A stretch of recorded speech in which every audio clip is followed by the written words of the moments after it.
Thanks everyone for being here. A few devotees wrote to me, and a few maybe like Bhakti Rasa as well, asking if we could have kind of like something we did for Karnam, just to where we got together and we were able to share and process and grieve Dulal. I felt like the class and kind of like the Zoom online festival with Gurudev and Madhavan was very cathartic, but I, like a bunch of other devotees I've talked to, felt like it would just be nice to get together.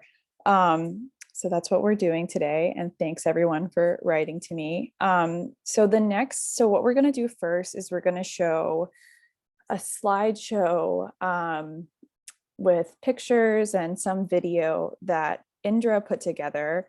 I'm super duper grateful. Indra was one of the devotees who wrote to me, and she was like, if you need some help, just let me know.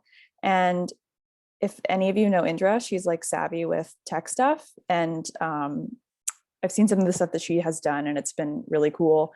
So I was like, sure. And I'm so happy that I did. She and Bhakti Rasa worked on this together. And this is the first seva that I've really done with Indra. And I'm just so grateful for her. And so, yeah, this is some of her seva. And so Bhakti Rasa, do you want to give a little bit of an intro before we show it? Yes. Okay. Hi, everybody. So I'm just going to kind of give you an idea of what you're going to be seeing in the video. Sometimes 1,000 words will explain a picture. So, the video will start out with Dulal's birth family and his pictures of his mom and dad. So his mom died when he was 11 years old, and his father died when he was just a few months old. So the pictures that you see in there with his dad and him were the first and last ones that he had with his dad. And then after that, you'll see that after he's like 11 years old, there's no photos of Dulal's growing up, because that's when he went and lived with other people who were not his parents and didn't take his photo. So then it goes to the services that he's done. Oh, I'm sorry. Actually, the pictures with him and Srila Prabhupada, different times in his life. That's luckily he happened to be in the photo with Prabhupada. And then some of the different services that he has done, the road show and then at the archives, and then part of his life in Sri Chaitanya Sangha. And it goes into the outreach that he's done. When we had our store in Winston-Salem, we hosted some programs, and we helped organize peace festivals in the city, and Earth Day, participated in Earth Day festivals. And you'll see some pictures of Sanatam Kaur there. I don't know if you know her. She's a Sikh meditator. She does chants all over the world, and she's quite famous now. When we knew her, she was kind of sort of famous, but now she is totally famous. So there's some pictures of her. And then starting with the guy in the bathtub, you'll know it when you see it. Those are photos that Dulal took himself. So he went to RIT to study chemistry, because he wanted to make really good drugs. And he thought he would be able to make them the best if he made them himself.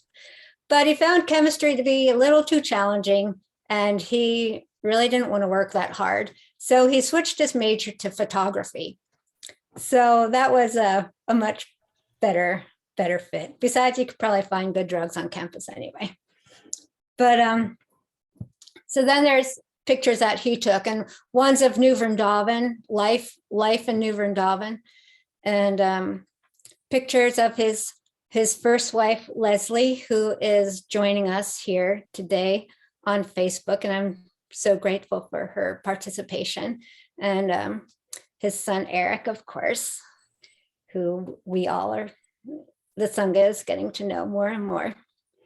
and pictures of some of the pictures of Srila Prabhupada that he took. There's many, many more, but there's just a limited amount of time we can put in the video. So I just kind of wanted to let you know what it was you were looking at and why we chose those particular photos.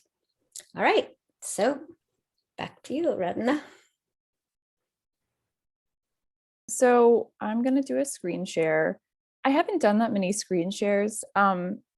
Should I take off my headphones for that? Does anyone else have, like, what would make this sound best? Does anyone know? Yeah, you can actually share it inside the computer. You just have to enable the audio. So you can go to screen share. Mm-hmm. And then there might be a little tick box at the bottom, I assume. And then this will actually stream your computer audio directly to us without you taking off the headphones or something. Okay, that's super helpful. Can you see this? Yes. Okay, so, and to make sure that I'm sharing the audio correctly, what do I need to do, if anything?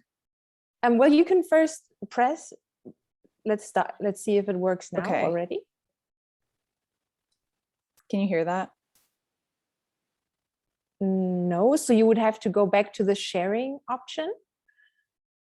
Mm-hmm.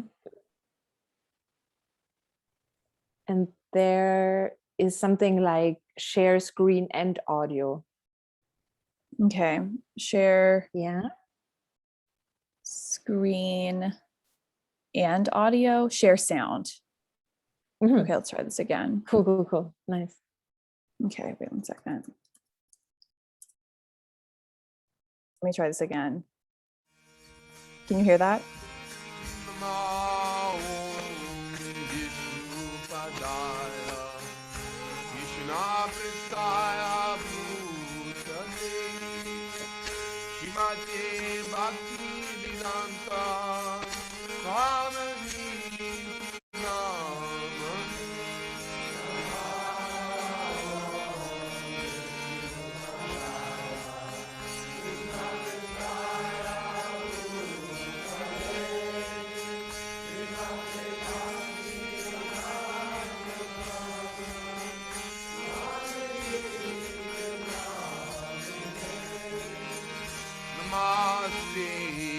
Saraswati Devam Gauravani Pracharine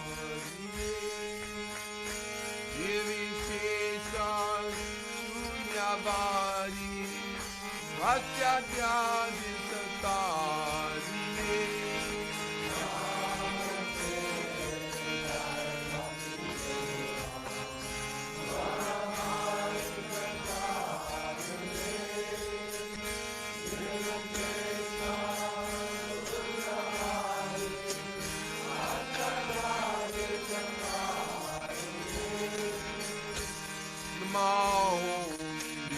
Vishnupadaya Krishna Pristaya Bhutale Shrimati Bhakti Siddhanta Saraswati Namane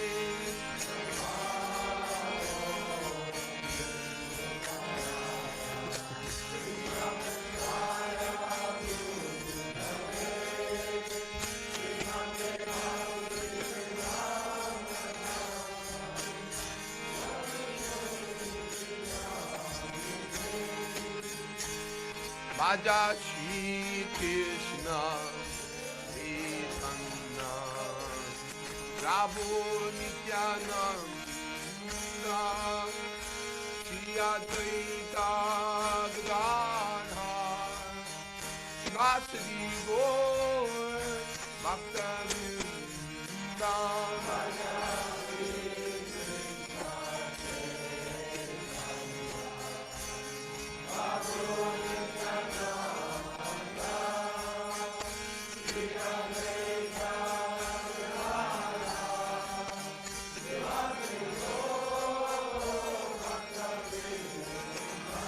Raja Shri Krishna Chaitanya Prabhu Nityananda Shri Advaita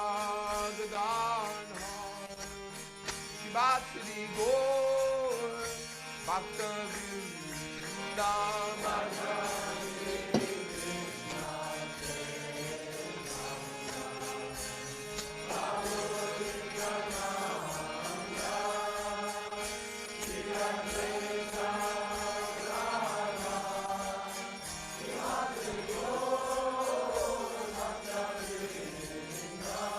Bhaja Shri Krishna Chaitanya Prabhu Nityananda Shri Advaita Gadadhara Vasudeva Gaur Bhakta Vrinda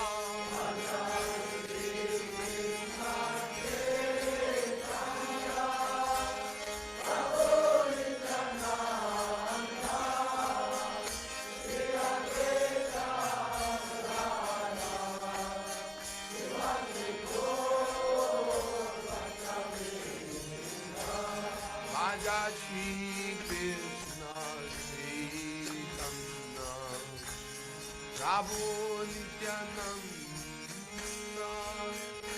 Shri Advaita Gadadhara Vasudeva Gaur Bhakta Vrinda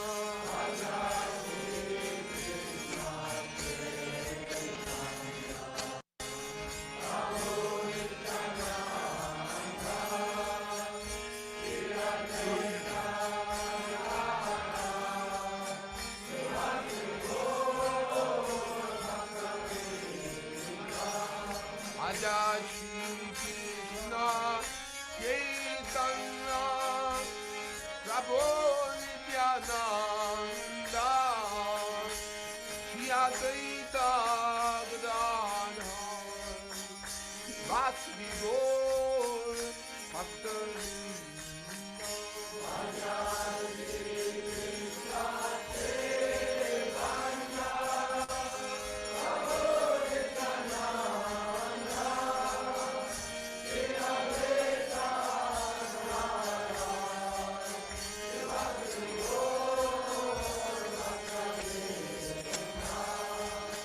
Hare Krishna, Krishna Krishna, Hare Rama, Hare Rama, Rama Rama, Hare Hare.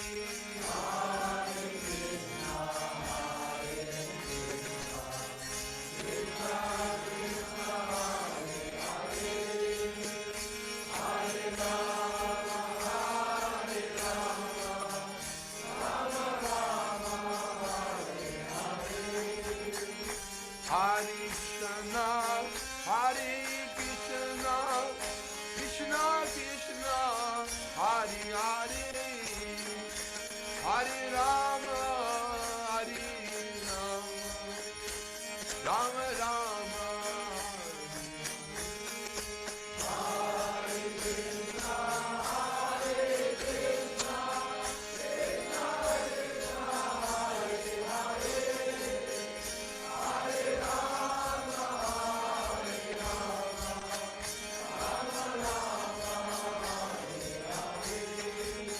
Hare Krishna, Hare Krishna, Krishna Krishna, Hare Hare, Hare Rama, Hare Rama, Rama Rama, Hare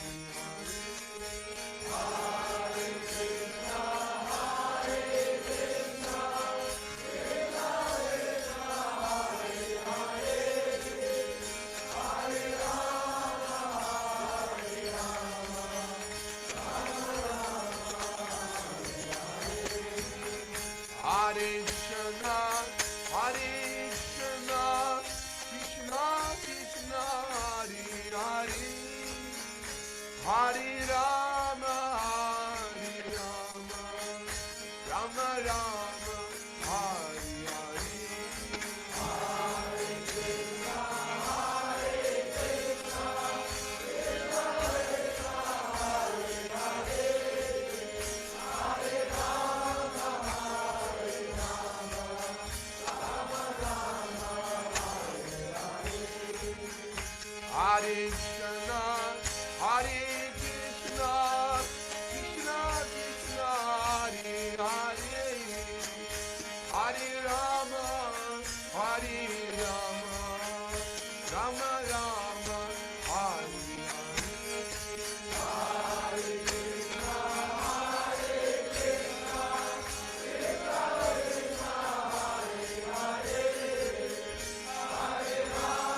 Hare Krishna, Hare Krishna, Krishna Krishna, Hare Hare, Hare Rama, Hare Rama, Rama Rama, Hare Hare.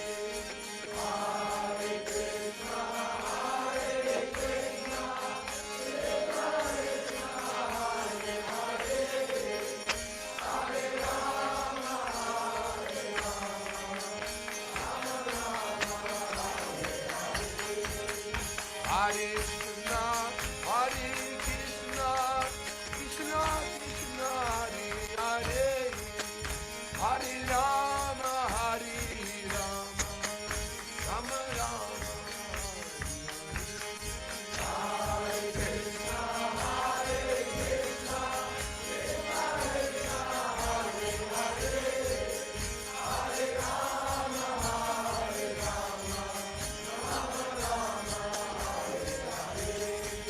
Hare Krishna, Hare Krishna, Krishna Krishna, Hare Hare, Hare Rama, Hare Rama, Rama Rama.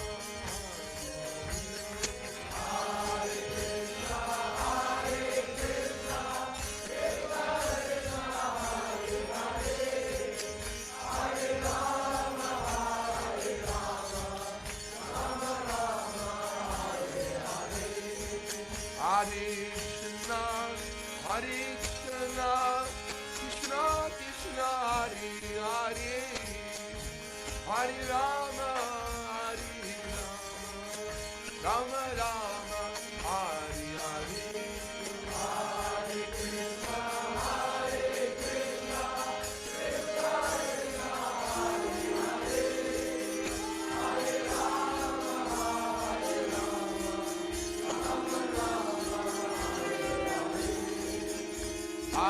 Krishna, Hare Krishna, Krishna Krishna, Hare Hare, Hare Rama, Hare Rama, Rama Rama,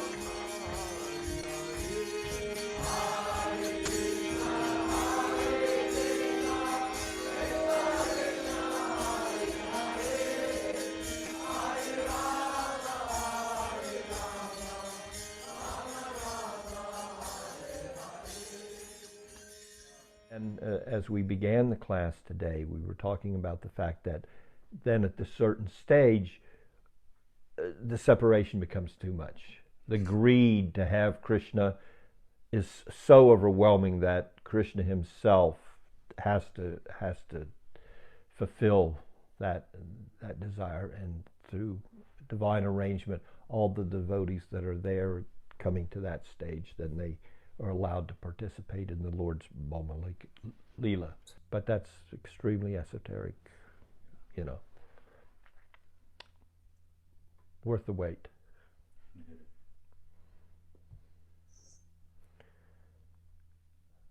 Okay, well, I hope that will get us started, the Uddhava Gita. I thank you so much for your kind association. Vanchakapatubhischa, Kripasinvacha, Patitanam Bhavnebhyo Vaishnavijitamo Namaha.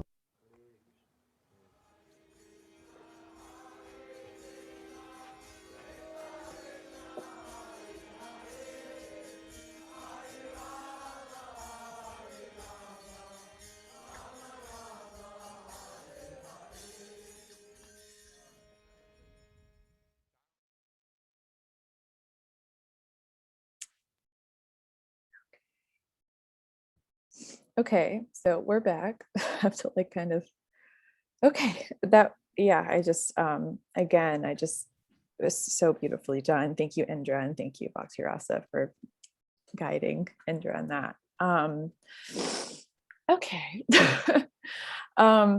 So we're gonna go into the speaking portion now. Bhakti Rasa, I think you're first, if you feel comfortable sharing right now. Well, Indra really got me with that last part of the video. I know. Yeah. Jeez. I know, me too. So beautiful. Thank you. Yeah.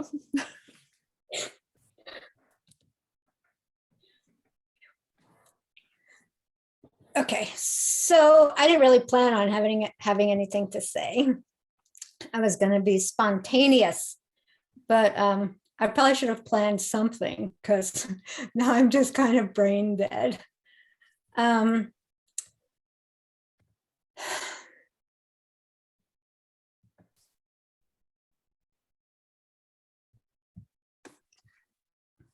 Let's see. One little thing here I had to add about the video was one of the times that Srila Prabhupada actually talked to Dulal was in regards to him taking photos. He was, back in the day, they didn't have quiet cameras. So they would always go click, click, click. So one time, Dulal was taking photos of Srila Prabhupada during a class, and Prabhupada stopped the class and he said, "What is that clicking? Who's doing that? Stop the clicking." So Dulal was always grateful because at least that was one of the times that Srila Prabhupada talked to him, gave him an instruction to not disturb the speaker. And, he really took that to heart. And in all the times that I've known him, he really tried to minimize the distractions for people hearing, whether it was environmental sounds or sounds from the technology. He always wanted to have the best mic and the best system so that there would be nothing that interfered with a person's concentration on hearing the speaker and hearing the message. And, sometimes he would have to tell children to be quiet or go outside. And it was for that one sole purpose of facilitating not just the devotees in the room to hear, but also the hundreds and potentially thousands of people that would hear the recordings later on. So it is perhaps that one instruction that Prabhupada gave to him that really made that deep samskara for him to eliminate all kinds of noises and distractions so that the mind can be peaceful and focused on the speaker. As you mostly probably know, is that Dulal's primary service, especially towards the end, was hearing. And he really felt that no matter what, if you keep hearing, your life will become perfect. Whether you are, you fall away from the path of bhakti or from any spiritual path that you're on, if you continue to hear the philosophy, you will eventually come back, no matter what. So always keep hearing. And he found great nourishment in hearing, and in his later years, especially from Swami Tripurari. And he wanted to share, he wanted to make what was valuable to him, he wanted to make available to other people. So therefore he started the Swami Tripurari's talks on iTunes, and made the websites and put thousands of lectures on the Shabda Brahman website. And prior to that, when he worked in the archives, in the Bhaktivedanta archives, and again he was involved in preserving the teachings of the spiritual master. One of the slides in the video was some of the books that he himself had laid out while working at the archives. He took transcriptions of Prabhupada's classes and put them into books. And he was the first person to make the database for Srila Prabhupada's books, which then morphed into or evolved into the current one. He was very instrumental in what the archives did.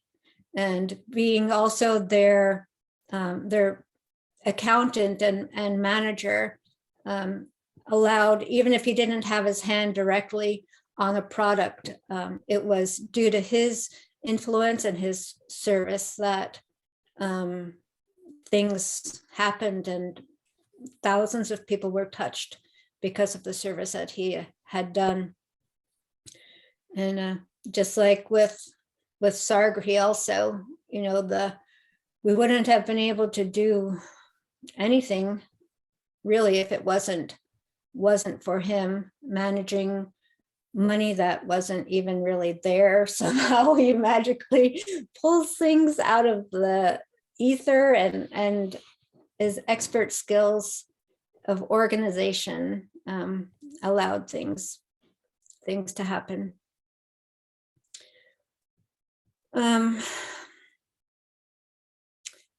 That's kind of all I have right now. I might want to say something later as something sparks from what other people have to say. My friend Judy has joined us. She's from Winston-Salem.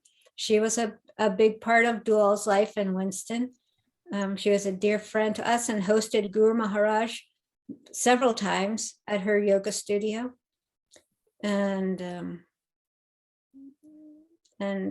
yeah, she was very helpful and a big friend to us, and she's here today, and I appreciate her.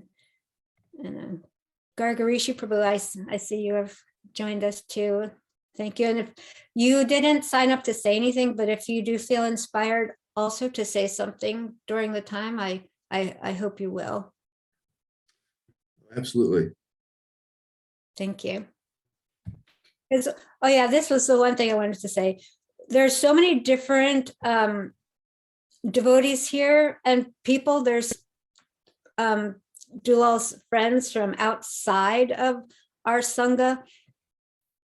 And I think it's really beautiful that we all come together and can share something, because we all hold a facet, a little piece of what made Dulal in total. Like we all had our own relationship, and that relationship is what made his presence here in the world. So I think it's beautiful that many different people have come from different aspects of his life and are willing to participate in today's celebration of his service.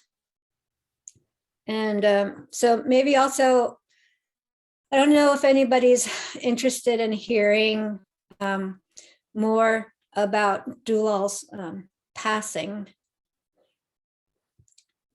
I don't know if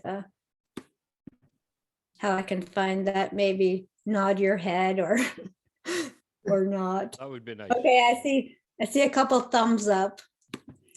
All right, so I'll I'll share a little bit, and I'll try to keep it brief because I can definitely draw it out. But Dulal had a chronic heart condition.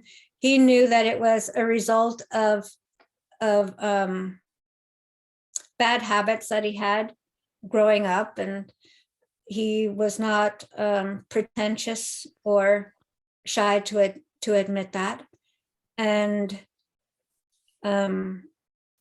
but he treated it, you know, in his own way. He was not really, he didn't have much faith in Western medicine, although he did try that route for a while. He did, you know, blood pressure medicine and this thing and that thing. So he did that for a while, and it didn't really solve a problem that he had. He just felt it was something that was hereditary or came to him as it was supposed to come. So recently, like in December, he started having a lot of chest pains and pains in his upper arms, especially when he would lay down to sleep at night.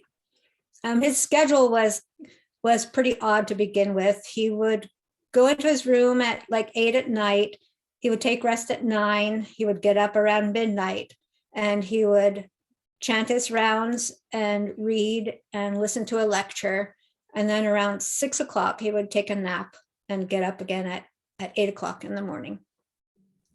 But he wasn't able to sleep during those times when he was supposed to be sleeping. So he learned how to sleep sitting in a chair. But then eventually that didn't even work. And he actually entered into stage 4 heart failure. Thanks to the good people at Google, I was able to, easily find out what exactly was wrong with him. And so he agreed to try some natural remedies, although he didn't think he felt it was too far gone by that point, but he did it. And he tried some tinctures, and 2 or 3 days after trying the tinctures, which was for edema because his legs had really swollen up, and his breathing was very labored at that point.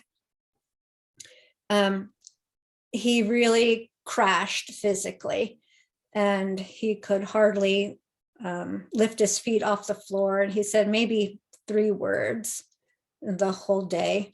And he had lost his appetite. So he's like, this medicine is not working. So he stopped taking it and he started improving right away. So we thought, well, hey, maybe you're going to make a comeback. This could be cool. And he started feeling a little bit better. And then we sought another type of herbal and mineral kind of supplements, working with a person who follows a naturopath. And he's very knowledgeable, and he's extremely kind and generous in his time. So we started a protocol with that, and immediately he had a very bad reaction. And that night was, after one treatment, was like the worst night of his life. Usually we stayed in separate rooms because his schedule, like I said, was like upside down from mine. So that night, though, I stayed in his room, and he couldn't sleep at all, and he couldn't find any comfort either. It was like, there's a description of one of the hellish planets where it's like copper. The whole thing is copper, and there's no relief if you stand up or sit down or lay down. The whole thing is just hot copper. And that's what it just looked like to me, that he couldn't even find any comfort sitting down. He had to stand up. So in the morning, he said, that's it. I can't go through another night like that. He wanted to enter hospice. So I called my neighbor, who was a nurse at a clinic nearby, and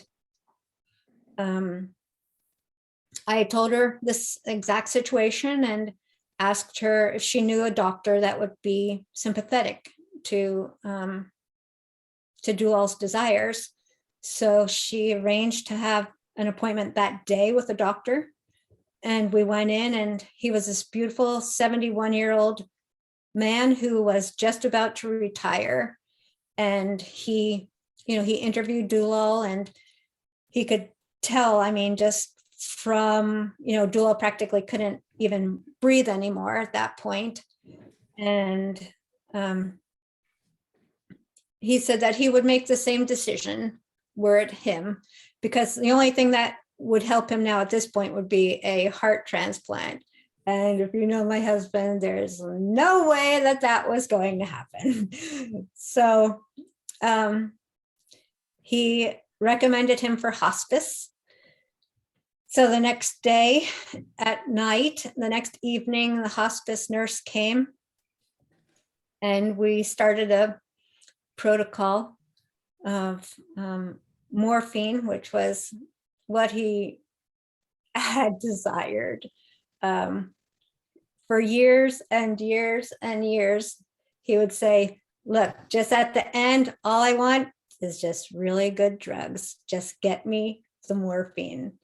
So that was my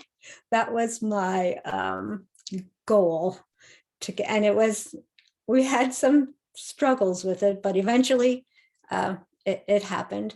And I had asked him, if he wanted, he was very, very lucid and very conscious of his decisions and what was going on. I asked him, do you want me to call people? Shall I tell them that you're leaving? And he said, wait until the morphine kicks in, then I will be able to relax and relate with people, because right now it's just pain. Everything is just pain. And he knew that he wouldn't be able to reciprocate. So then after he was on the treatment, then I did let people know. And they beautifully came to see him and participate in his passing. And it really could not have been a more beautiful situation. I am very grateful to those people who did participate and were able to come. It helped him tremendously. And he had talked with Swami Tripurari the day before, although with the things that Swami Tripurari had said to him, he just became so choked up that he couldn't respond. And Swami was thinking that, he wasn't able, but it's just, he wasn't able because he was just crying so much that he couldn't respond to him. It was, Swami said to not worry about anything. All of your service is done here. Just spread your wings and fly. That was his instruction. So I kept repeating that to him while he was journeying onward. And we had nice kirtan, and Swami Tripurari's classes were playing in the background while he was doing this journeying. And he had, the thing that had made him decide, in addition, to the fact that he didn't see any other medical way out. Of course, people can say, oh, well, you can always fight. There's always something that you can do. You can always try this or that. But that just really wasn't his style. It wasn't his mentality to fight something. He felt that it was actually, it was dignified to accept those things that come to you. Of course, you don't be a fool and go stand out in the middle of traffic and say, well, if I get hit by a truck, then it's supposed to be. But at the same time, if you do those things that you think matter most, and still, we're met with reversals, then we accept them as they come. So he had explained to me that he had thought about this, deeply, obviously, and that he couldn't find an example in the scriptures where someone tried to reverse a curse that was given to them regarding their death. The only person he could find was Ajamil, and he kind of struggled against it because he still needed to become purified. But Dulal felt that he was, not that he didn't need to become more purified, but purification really it's not in our line. Developing love of God is in our line. And he didn't feel that changing his body was going to deter him from doing that. He had no fear at all. he would just, like, we hear people say that, but he didn't have fear about letting go of the body. He's like, it's just a body. It doesn't matter. I will get another one. I've had so many before. I will get another. So because he had no fears and he couldn't find an example, his main one that he was focusing on was Parikshit Maharaj, where he was cursed by a Brahmin boy to die in 7 days. So Parikshit Maharaj certainly could have reversed the curse.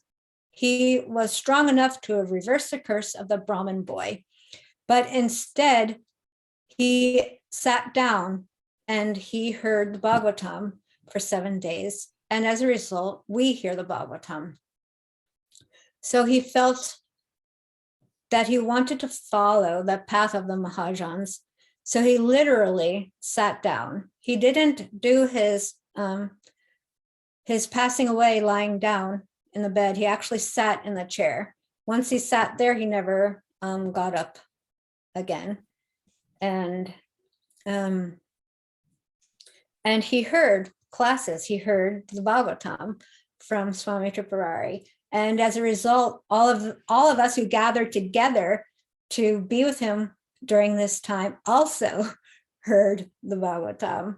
So again, it was, Shamsaki pointed this out, it was like another reflection of Parikshit Maharaj, where he was leaving, people came because he was leaving, then they heard. So in the same way, we all heard these classes over and over again. And then at the end, probably his last day, then it seemed apparent to switch to Srila Prabhupada chanting japa, the Hare Krishna Maha Mantra, which is what was playing when he left. And at some point, Subal Prabhu was in the room also, and there were lovely devotees there. And I didn't feel anything or, get any kind of indication, but I just felt to get up, and I whispered the Maha Mantra in his ear, and Dulal and Subal said, right when I got halfway through the mantra, that's exactly when Dulal left. He said he could feel a shift in the pressure of the room. He felt that it was like Krishna came and pulled him out. He could feel the energy change, and then he was gone. And we had lots of crying and kirtan, and we bathed him. Then we moved him to the bed that we got with hospice that he never used, and never used any of the other stuff they brought. And we bathed him with beautiful oil that Namachintamani had made, and anointed him with tilak and tulsi leaves and Radhakund water and garlands from Srila Prabhupada, and from the deities in Alachua that Sumati and Shamsaki brought, and it was just as perfect as it could have been. And we dressed him in some of his favorite clothes and applied tilak. And then Subal said, oh, he needs a stick, like a cow herding stick. And I just happened to have one at the bottom of the stairs.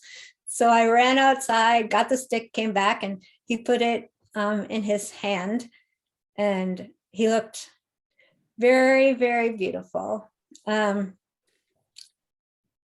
the nurse came, so it was really cool with hospice. I highly recommend them. How the process was, we were able to do all of that before we even called hospice to let them know that he passed away. So it was a couple of hours before he left at 11:43 on Monday night. And the nurse came at 3:00 the next morning. So they do the thing and they make sure that he's actually gone, which you really hope he is by that time, because you've like carried him from the chair to the bed and got him dressed, and so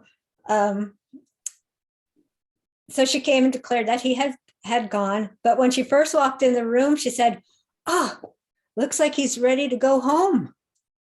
So that was kind of cool for us.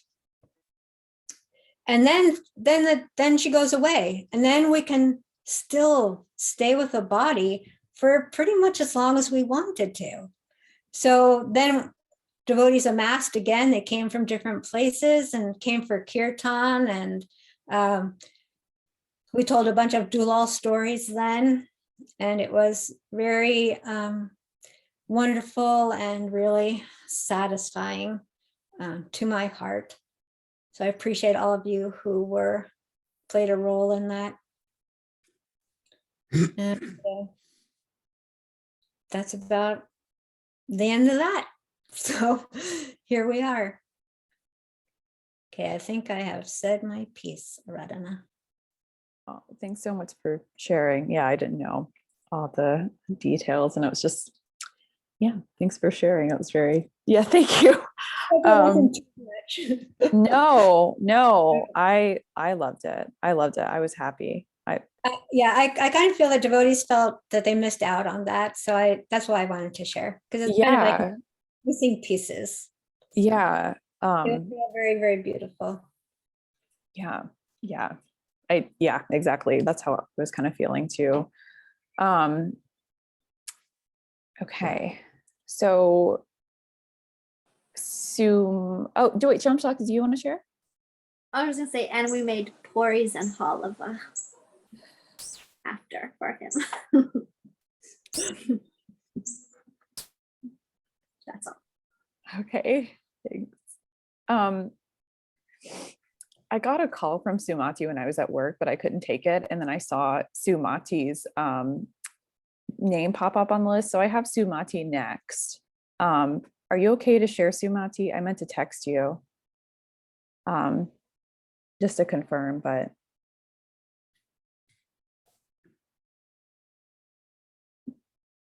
I'm here. Okay. Do you feel comfortable sharing now? Okay, yeah. Okay. I guess I just want to start saying that I was one of those fortunate people that got to be with Bhakti Rasa and Dulal Chandra the last few days. Shamsaki and I drove up from Florida on Saturday the 7th. So we were with him for those last 3 or 4 days, and it was a truly amazing and beautiful and enlightening experience that I will never forget. And so I first met Dulal Chandra. Well, actually, I don't think I even actually met him at New Vrindavan, but I knew him, who he was, and at New Vrindavan in the late 1970s. And then I didn't see him again until the summer of 2013. And I moved to join Swami Tripurari's Sangha at Krishna Road in North Carolina. And Dulal Chandra and Bhakti Rasa would come to the Sunday program once a month. And Dulal Chandra he was giving a series of classes at the time on Vishwanath Chakravarti Thakur's Madhurya Kadambini. And I was just so impressed from the first time I heard him speak of the depth and the thoroughness of which he was studying this book, Madhurya Kadambini. At that time, I'd never heard anyone except for Swami Tripurari speak so deeply and thoroughly about the implications and the meanings of the Gaudiya Vaishnava literature. So I was always anxious for him to come back each month to hear more And then 2 years later, I moved into the ashram at Saragrahi in North Carolina, and became even more aware of Dulal's love for his gurus, Srila Prabhupada and Swami Tripurari, and his real surrender and dedication to them, and especially just Tripurari Swami's vision of developing Saragrahi, a spiritual community, and in line with what Srila Prabhupada had envisioned a spiritual community should be. And what impressed me the most was the level of sacrifice that Dulal gave to this.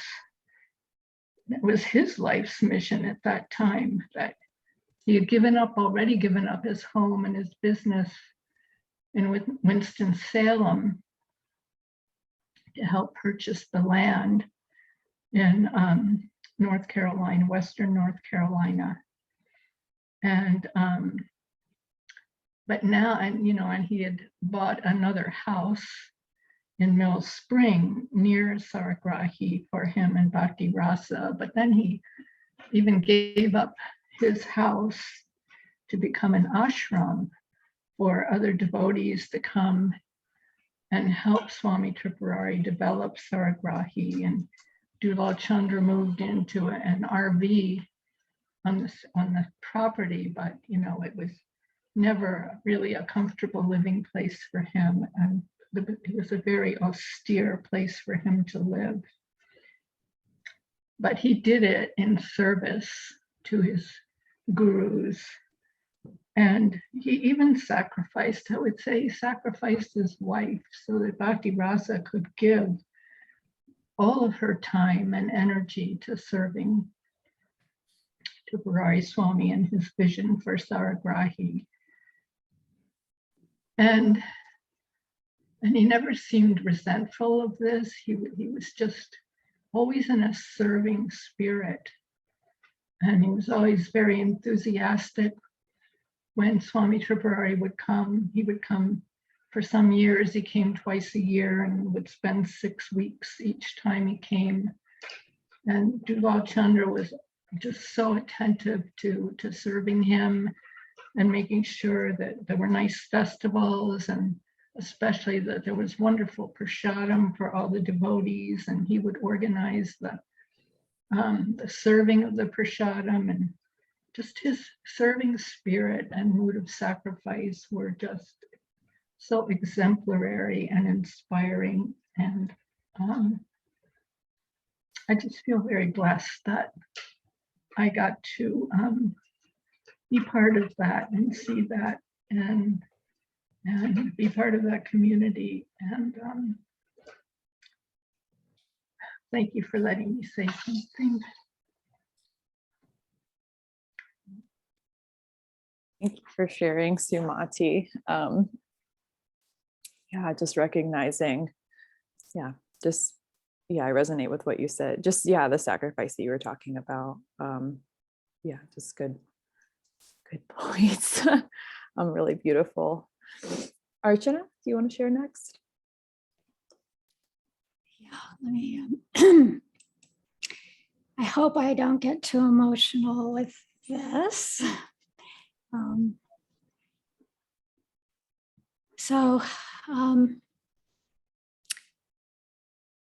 One of the things that maybe some of you don't know about Dulal is that he was a cosmic twin of my husband, Karnamrita.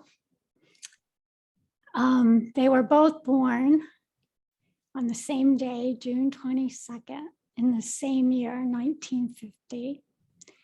And there were, I think, 350,000 other people that were born on that day. But these two had a destiny together.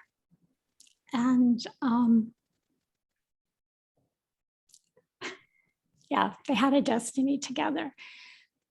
At 19, both Karnamrita and Dulal Chandra left the material world to move into a Hare Krishna ashram.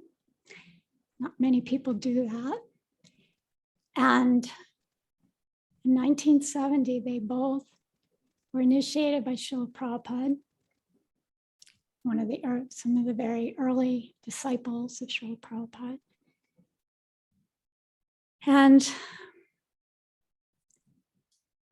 they hadn't met each other yet. They were on different sides of the world, country, I think at that time, or in different states, and they didn't know each other. And then I think it was 2003, Karnamrita and I moved to Prabhupada Village. Now, when we moved there, Dulal had just moved out. He had been working at the archives. So again, they had these cosmic twins, hadn't met each other yet, but here they were now, at least in the same vicinity. And another very interesting fact was Dulal had recently married Bhakti Ras, who at that time had a spiritual name, Archie.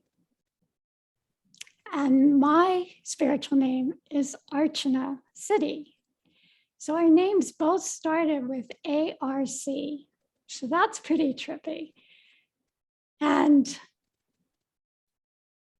we were both friends. So here they are, they've married two ladies that were friends from the past with the same letters at the beginning of their name.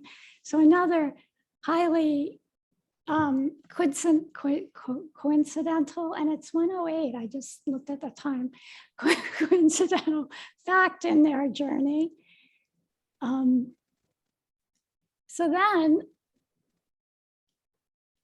Dulal, we did finally meet Dulal. I actually met Dulal first, just very briefly.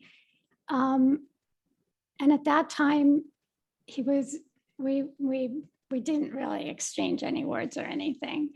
But then a little bit later, Dulal started coming to the Prabhupada Village for the feasts on Sundays, and we connected there, and we forged a friendship. And Karnamrita shared a lot with Dulal about Tripurari Swami, and they decided they were very much into hosting sadhus. They didn't care what lineage, they didn't care if it was a sadhu from Christianity, from Buddhism, from the Sikhs, didn't matter. They were going to host them in their home, and they were very much into that whole interfaith kind of mood. And so they started hosting Tripurari Swami, and the first couple of times it was just another sadhu. But gradually they were smitten, and their hearts were won over. And so then Dulal became a Shiksha disciple of Tripurari Swami. So here we have another huge piece of their lives intersecting and the same. So yeah, Dulal and Bhakti Ras, we continued a friendship, and Dulal was very kind to both of us. I remember my husband going there to the Kindred Spirits, which was the store that Dulal and Bhakti Ras were running, and he went and asked if he could work there. We were just, we were struggling a little bit financially, but we weren't destitute, but he thought, well, if I could find a job, and I would love working in a new age store. So he went and he asked Dulal if he could, if he had a position that he could give him a few hours a week. And Dulal said, well, we don't really need anybody now. And it's my husband who's leaving. Dulal stuck $300 in his pocket, and he wouldn't take it back. So he was very much like a big brother to us. He teased us a lot like a big brother. I remember that one time he says to me, he goes, people really pay you to talk to you? I mean, just like a lot of different little quips like that would come out of Dulal's mouth. And yeah, he did. He really liked teasing the two of us a lot. And but he was also very protective of us too. I mean, if anytime that, you know, he felt that he could do something to, you know, help us in our struggles as sadhakas, he was gonna do it. And he gave us lots of nectar, books, and just whatever he would come up with, find something really special, spiritual, something spiritual that he found, he would always share it, and put all kinds of books and nectar on our iPads, and, you know, just always was filling us up with nectar. And yeah, we had, it was a sweet friendship. And when they were coming to Prabhupada Village regularly to give classes once a month after they had moved to Saragrahi, Bhakti Ras and Dulal would stay with us for the weekend. And that was really special. Like, I got to learn a lot about Dulal's past and the things that he had been through. So yeah, Dulal was very special, and he gave beautiful classes.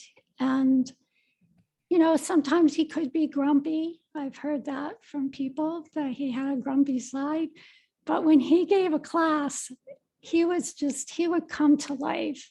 He would just be so animated and just so excited. And it was just contagious. And yeah, listening to his classes, he would prepare a lot. So he gave us a lot of really, you know, wonderful spiritual nuggets in all of his classes. And that was the time where you could find Dulal as a very open-hearted, loving person that just wanted to share some beautiful things about Krishna with you.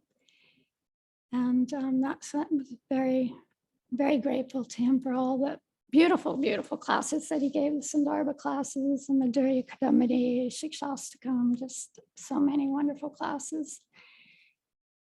So when my husband passed away last year, in 3 days, it'll be 1 year. And he passed away, he was 70 years old. So when Dulal turned 71, I had called him, I think, for his birthday, and he made some comment like, I made it through the year. So kind of like, maybe now this has been broken, this thing of following Karnamrita's path. But within 1 year of Karnam's passing, Dulal passed. So I just feel like these cosmic twins have some other service to do somewhere else. I just, you know, can't quite imagine that they're going to be separated with all the things that they had in common. And one other thing that just now came to me is Aradhana did Karnamrita's memorial, and she's doing Dulal's memorial. Just another thing that, you know, it's amazing to me, actually, very amazing. They were different personalities, as for those of you that knew both of them, but so many interests. And I mean, photography, I didn't know Dulal was into photography. Karnamrita, if anybody ever saw him in a class, that's all he was doing, you know, snapping pictures. And yeah, just so many things. We had a 60th birthday party for the two of them, and we wrote down 30 things they had in common. So just finding out now more and more things. So anyway, I could go on, but I'm going to stop so we have time for other people. But anyway, I'm grateful I didn't totally break down crying. I already did that during the slideshow, which was beautiful. Thank you so much. That was amazing. Yeah, I'm breaking down crying. So, okay, who's next? Indra.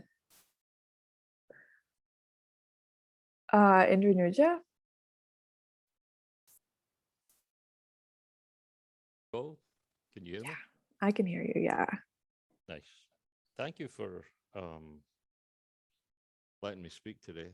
I have to say, Dulal for me is a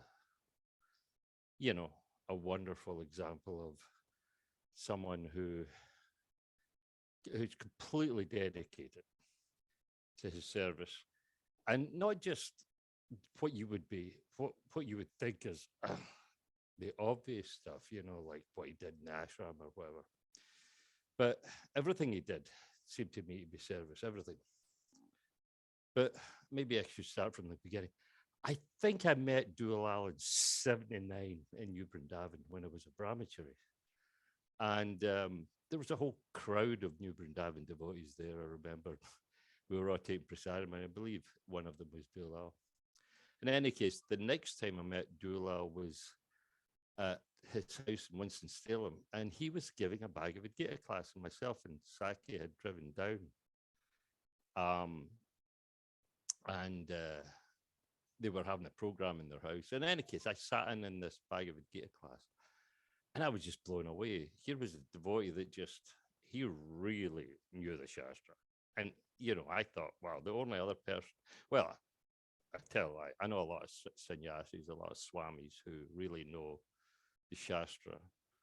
But Dulal was one of these exceptional householders who really was erudite. So I thought, wow, this person is something. So we got to talking and we got to know each other a little bit. And then, I became part of the Sangha, and, I was given regular donations and stuff. And Dulal would always thank me and like that. He was always very kind. He was always very thoughtful. And whenever I would go to Ananda Ashram, I would walk up the stairs to his office, and there he would be sitting, surrounded by his screens, and we would have these very interesting talks about business, because he knew I managed different businesses. And at that time, I asked him, I said, do you ever do any work for anybody else? He says, yeah, I've got a few clients, and it helps to keep my hand in, and it's also the money goes to the Sangha. I said, oh, that's so kind, So anyway, at that time, I was managing a company called Gopal's Health Foods, run by some devotees out of Texas. And it's quite a big business.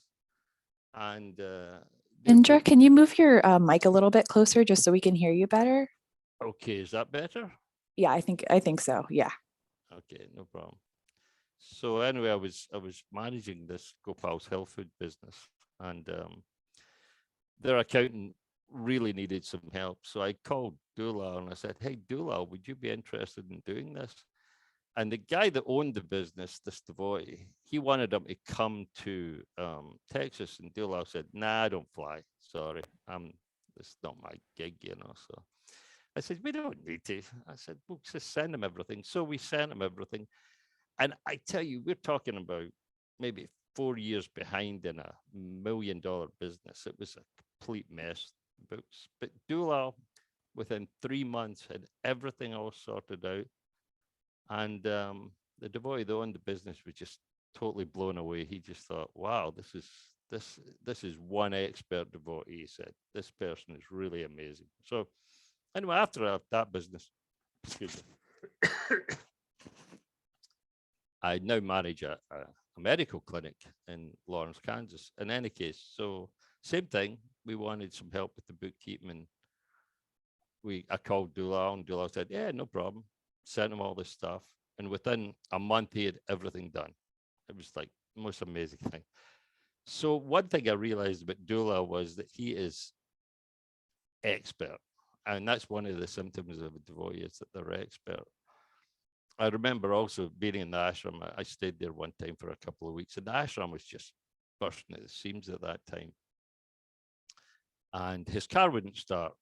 So I get out there and it's pouring. I mean, it is pouring cats and dogs, So I get out there, pop the hood, and I went and fixed the car. He was like, wow, Indra, you're so expert. I said, no, I know how to fix things, but I ain't really expert. Anyway, so we just kind of hit it off. And from then on, it was like, we were like good buddies, I don't know. Yeah, he could be a little gruff, but I like gruff, We had so much in common. We'd kind of gone through ISKCON, different places, but it was the same kind of thing, you know. So many weird things would go on, and yeah, I miss Dulal. Anyway, that's about what I know. Okay. You, Garuda.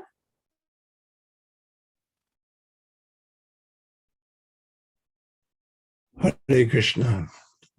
Thank you for allowing me to say a few words. I don't know most people here, but I can tell you that I can't really separate Dulal Chandra from Bhakti Rasa. I met them together. I enjoyed being with them together. I loved them together. And so I'm at least glad Dulal Chandra left Bhakti Rasa behind, because I can still have part of Dulal in her and through her. I met both of them at the archives back about 25 years ago when I was teaching at Duke University in North Carolina. I would occasionally come up to Sandy Ridge from Chapel Hill area, and I was always eager to go to the archives and go to the third floor where Bhakti Rasa and Dulal sort of hovered in this kind of top area. She'd be at one desk that was perpendicular to another desk where Dulal was, and sometimes I would be doing some work with the archive material for something I'd be working on. And then I would listen to them banter back and forth, which I just thought was delightful and quite entertaining, I have to say. It just endeared me more to each of them as the years went on. And then there were times when we would get together as couples. I think I remember, Bhakti Rasa, tell me if I'm incorrect, but I think you and Dulal came once to Hillsborough when I gave the Gaur Purnima lecture, and all these Sufis showed up. Do you remember all these Sufis showed up? And because I was part of this Sufi group that was connected at Duke, and it's too messy to explain, but I didn't know they were going to show up. But anyway, I remember sharing with Bhakti Rasa and Dulal after that event how surprising that was, and their guru was with them, Sharif Baba was his name. Anyway, there were other times, and then of course Bhakti Rasa included this picture of Dulal on a stage with me in Yogaville, along with Krishna Kanta. Krishna Kanta was to my right, and Dulal was on the left. And I remember this being the most frustrating kirtan I've ever led in my whole life, because you have no idea how bad a bad harmonium is. And the only thing that kept me going was Dulal's steady. I looked over at him and he kind of knew I was struggling, and he just banged a little louder so I could. Anyway, it was just the most miserable kirtan event I'd ever experienced, but Dulal kind of saved me. So I remember being grateful. He could tell what I was suffering with up there. It was one of those single bellows, cheap little harmoniums that barely is worth being a kid's toy. So anyway, the many years I would be, of course, continuing my interaction with Dulal Chandraji over the phone, and we would spend an hour and a half just talking about philosophy, talking about challenges in the bhakti path, talking about the challenges that encountered devotees. And we always had such sweet talks, and we really had to discipline ourselves to get off the phone. It was very difficult to get off the phone with Dulal. And one thing that always stood out to me about Dulal in our conversations, and I'm being a bit of a picky Sanskritist, I always noticed Dulal Chandra's pronunciation of the word Prabhupada. He didn't say Prabhupada, he said Prabhupada. And the only other person I knew who would say Prabhupada as Prabhupada was Bhakti Swarup Damodar, with whom I also had a close relationship. So I had these two Prabhupada people in my life, whom I loved very much and were very dear to me. So anyway, so many years we would talk about, and what was, I'm pretty picky about my friends and with whom I associate. And Dulal Chandra was a godbrother of mine who I just really enjoyed every time I connected with him. I mean, just really enjoyed speaking with him. Always looked for an excuse to call up, and we always had wonderful kathas. The only thing I'd like to do now is just read to you parts of a piece I wrote, but I've customized it to contemplate Dulal Chandra's departure. A piece I wrote, and it went on Dandavats, on grieving the loss of a Vaishnava, of a beloved Vaishnava. But there's certain parts that I really feel apply to Dulal Chandra. So I'll just end by reading this. The gift that Dulal Chandraji has given all those whom he has loved is the gift of a greater heart. Of course, I find this, ironic. He had a so-called heart condition. Well, who doesn't have a heart condition in this world? So we're all here to take care of our heart conditions. But Dulal didn't have a heart condition on the bhakti level. He may have had a physical heart condition, but he did not have a devotional heart condition. Many devotees have devotional heart conditions, and we're here to work those things out. Dulal was in love with the philosophy. Had he not been in the lives of those whom he loved, all of them would have been deprived of his special contributions. All of us would have not loved as much as we have loved and are loving so intensely now because of his unique presence in our lives. We will continue to love Dulal Chandraji. We will continue to remember him and recall all the times we've spent with him. And thus we will continue a relationship with him. Though we won't have Dulal Chandra's embodied presence in our lives anymore, we have parts of him in our hearts that no one can take away from us, that are still part of us because he has never been limited to a state of embodiment when here in this world. We are truly more of who we are because of Dulal Chandraji. Dulal Chandra's passing is the very harbinger of a deepened sense of life, a greater depth of heart, and of greater awareness, of a heightened awareness of the devotional path that we ourselves are treading. Dulal Chandraji's departure is showing us the way to a more profound sense of life in the here and now by his very departure. Dulal Chandraji, if you can hear any of this, please know that I look forward to more sweet katha with you one day, the way we always did for so many years. In the meantime, brother, I wish you a beautiful journey into Sri Sri Radha Krishna's divine love. Thank you. Thank you, Garuda. Kishore, are you available to share? Can you hear me? Yeah. Okay. Thank you for having me. I'm going to offer my pranams to Dulal, to Bhakti Ras, and to all the beautiful Vaishnavas here. I really appreciated some of the nice stories and reflections on Dulal that you all have brought out. I have a couple notes I'll try to share. First of all, I'm really grateful to Dulal and Bhakti Ras for opening their doors to me. It's at a time when I was struggling a little at Audarya Ashram, and I really needed a space that I could kind of,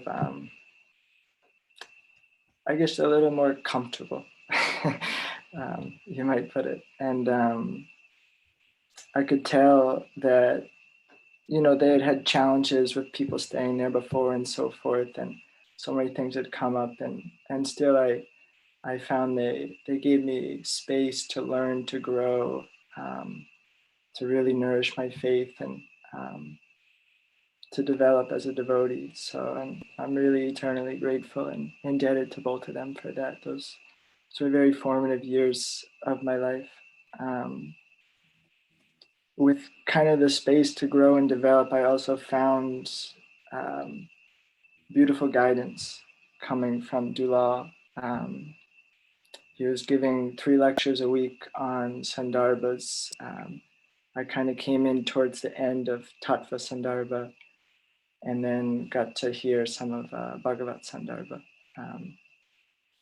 from Dulal. And it was really nice because a big part of Tattva Sandarbha is bringing out the supremacy of Srimad Bhagavatam.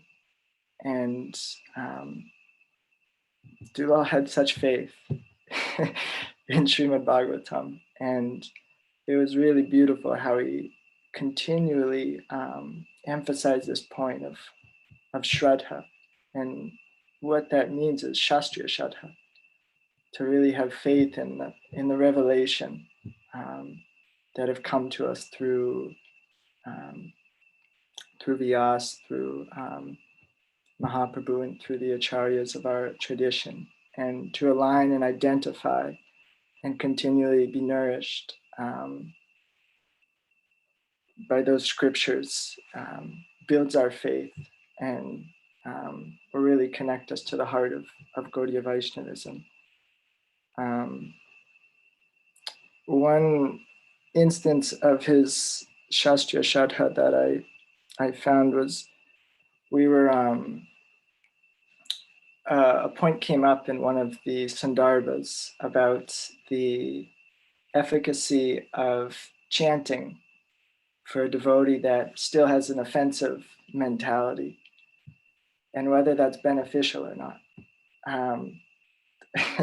And Dulal and I were, and like he had a certain stance, and I couldn't quite adjust to it.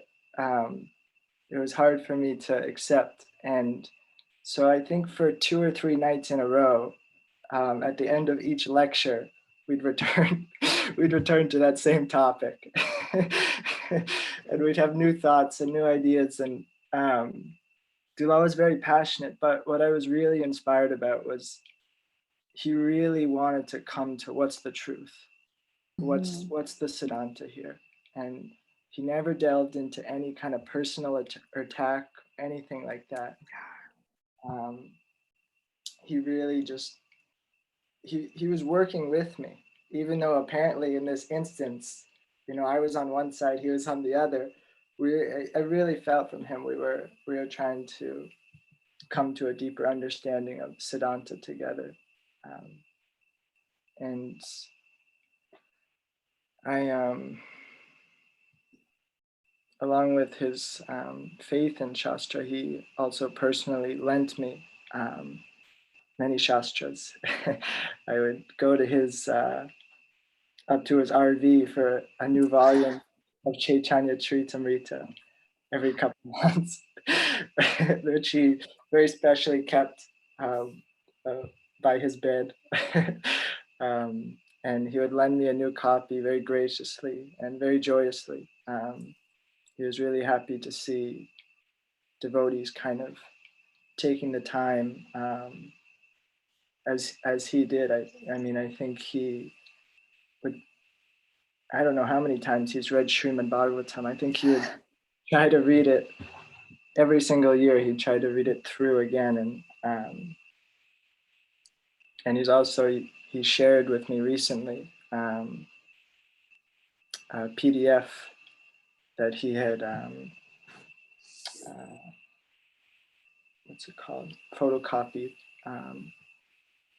so that I could read Srimad Bhagavatam here in Costa Rica, where we don't have a copy. So, I mean, just always extending kind of what's in his heart, his faith in Shraddha, his faith in Shastra, and allowing devotees kind of through his example and through his offerings to try to develop that in their own hearts. So yeah, I pray for the blessings of Dulal, that I can identify and grow in my Shastriya Shraddha. So, my pranams. Yeah, make a point. Yeah. Oh, I didn't know I was unmuted. Oops. Because I was just appreciating what you were saying. I let me see. Thank you for that. I was thinking about going next. I don't know. I am feeling, let me see. So yeah, I'll just go next. So I don't really know what to say. I feel grateful for Kishore share. I feel grateful for everyone sharing.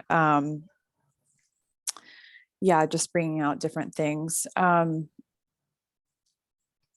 I've been feeling like kind of, I'm just trying to, just to be quite honest, since I heard that Dulal was sick and then going into palliative care and hospice, it was just hard for me to just speak for a few days, or just like a few weeks. So I think that I still feel that, and I feel like usually when I'm hosting, I'm a little less awkward than I have been today, but it's just I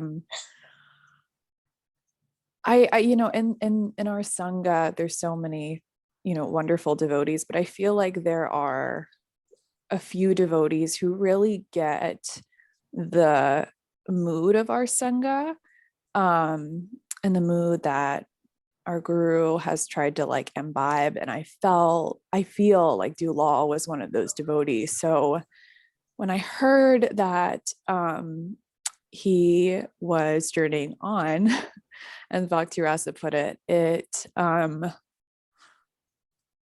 absolutely broke me. It's just very, very sad to lose such a, as we've talked about, just such an advanced Vaishnav, and what that is. So I think with my relationship with Dulal, there were kind of two aspects of it. I looked up to him spiritually, and like Kishore, I think Kishore's a little bit older than me, and both older than me like in years and spiritually, but similarly, I would also go to Dulal for classes and resources, and he loaded up my iPad with things I needed, and I have so many resources and so many books I've been able to read because of him. If there's a book I hear about in a Gaudiya book that I'm interested in, I know that I probably have it on this iPad. That he, because I just asked him, I was like, hey, can you just like put this book or this book on here? And he put so like everything he had, or a lot of things that he had on my iPad. So yeah, I looked up to him spiritually, but I met Dulal when I was 14 or 15, and I'm 24 now. So I got to know him for 10 years, but Bhakti Rasa and Dulal are like, they're really like family to me. So it's just very hard, on a personal, kind of level, the passing of Dulal, but then also spiritually to lose his presence in our sangha. I just feel grateful for this, just all of us getting together and being able to get together to share. It's very cathartic, but Dulal meant a lot to me, and I hope he knew that. On his birthday, I would write him, and he was a very sober person in my experience, which I'm a less sober person, but I feel like he and Bhakti Rasa taught me, I guess like I'm trying to, again, I've been having trouble speaking and finding words in the past few weeks. The importance of sobriety when with Gaudiya Vaishnavism. Anyway, I just really appreciated him, and I feel so grateful for him, and I feel so grateful that we have recordings, and things like that to refer back to. Yeah, that's what I have to say. I think Krishna Das is next, perhaps. Aradhana Prabhu? Yeah. Oh, Yeah, Padmanabha Swami? Yes, he only has a few moments. Would it be okay? if we- Okay, yeah. Okay, thanks.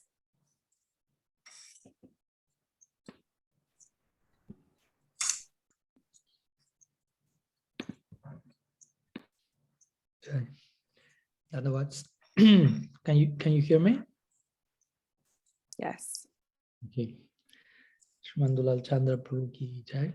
My pranam to all the Vaishnavas. Sorry that I'm not able to connect the whole meeting. I'm just arrived to Argentina after more than a year of absence. So many people here, and on top of that, today I have, I think, fever and some other stuff. So, but I wanted to connect for a minute and share some words about Sriman Dulal Chandra Prabhu, whom I didn't have the fortune to meet for such a long time, but also at the same time, I feel I had very great fortune of living with him basically for half a year in a row. It was a very interesting arrangement that I'm grateful to coronavirus, not corona, but coronavirus. She gave me very big mercy. I got stuck in Bhakti Rasa's house and I got to stay in Dulal Chandra's RB. So that was a very special experience being in such a place with such a person to stay in such a surrender mood. So it was really special to me. He himself gave me lots of support. The very book that I'm writing and just about to publish is actually there because he was the first one who told me, you should write a book about this. So by his empowerment and blessings and Guru Maharaj's after that, he was supporting that. And I remember always having very beautiful times with him, speaking about Siddhanta and Tattva, I mean, totally in a passionate way, after lunch, during lunch, before lunch, whenever, everywhere. Very, very inspired, very committed, very sensitive person, very gentle, very soft-hearted. All the qualities of a Vaishnava, and those that were there. So I don't have too much time, so I just wanted to share a few words, and especially I want to share some very interesting experience I had gone through some weeks ago that I shared with Bhakti Rasa, of course, at that moment, the night after that. And it was a dream I had while being in Madhuban. So it was like 2 weeks ago, I think. And basically the dream I was there with Bhakti Rasa and Dulal was there, but he was lying like he had left the body. But suddenly he starts to move again. He starts to open his eyes and to come back to life. and I got close to him and he tells me basically, well, he tells me basically, Krishna, by his mercy, Krishna saved me. And he has shown himself to me. He said that in the dream to me. And I can tell you, it didn't feel like a dream.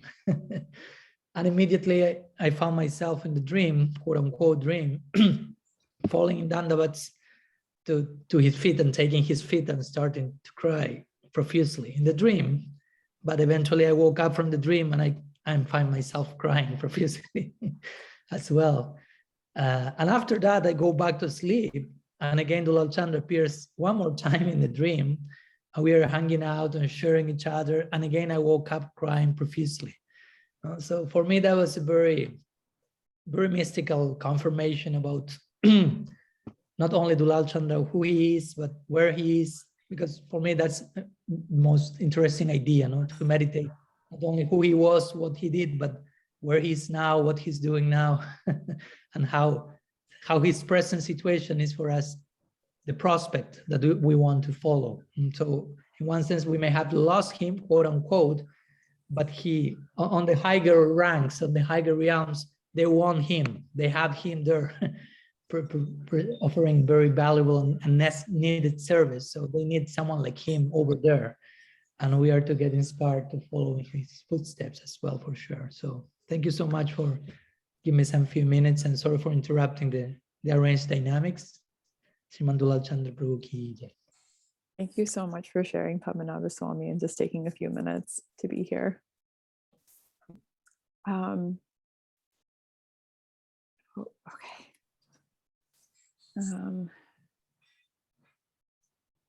Who is next? Who is next? Sorry, I'm just a little discombobulated. It was I think it was Bhakti Lata now. Bhakti Lata, now that I'm looking at it. I don't know if she's available. Oh yeah, because I know that they're driving through the mountains. Yeah, I can try. I don't know. Can you hear me okay? It's a little, just try speaking, and it's a little choppy. I met Dulal a few years ago when he was coming to Krishna Road Temple and doing services. The only thing is I had just started going to Krishna Road, so I thought he had already been there. Like, just learning that he met most of y'all like within the last 10 years has really blown my mind. Hearing Archana talk about him and Karnam, like just goofing off and being silly. Good Lord. Oh man. The one thing about Dulal was his funny side. And my favorite memory with Dulal, and on a funny note, was there was some festival. I don't even know when. I don't remember what was happening. There were some people in from Raleigh and Hillsborough, and there were glubjamins I'd never had, and to this day will never have another. they're not my thing, but I tried it anyways. And well, Dulal says, listen, you got to try it. This is part of your heritage, whatever, right? Really busted my chops. So I finally try it. So I got a knife and a fork ready to cut my glubjamin because, for those of you that don't know, they're those big pancake-like balls that are soaked in like so much sugar, and I love sugar, and it was too much. Wow. So he says, no, you can't eat it like that. You have to pick it up and put the whole thing in your mouth. Now, we all know I have a big mouth, but oh man, I mean, I felt like a chipmunk, needless to say, I took one heck of a nap after from all the sugar, but he was adamant. If you're eating glubjamin for the first time, you can't just whatever, you have to eat the whole glubjamin at one time, and would continually bust my chops about that for easily a year later. Dulal helped. I didn't realize how sick he was getting to be at the end, and I needed some help with my store for accounting, and Dulal graciously was willing to take everything over. And when Indra mentioned that it took only a few months for Dulal to sort things out, there's no exaggeration there, because he had my stuff straight within a month, maybe a month and a half, maybe two at most. Forever thankful for him being willing to even entertain the thought of helping me. When Govindanam moved into the ashram and under Bhakti Rasa and Dulal's care, because they were in charge, and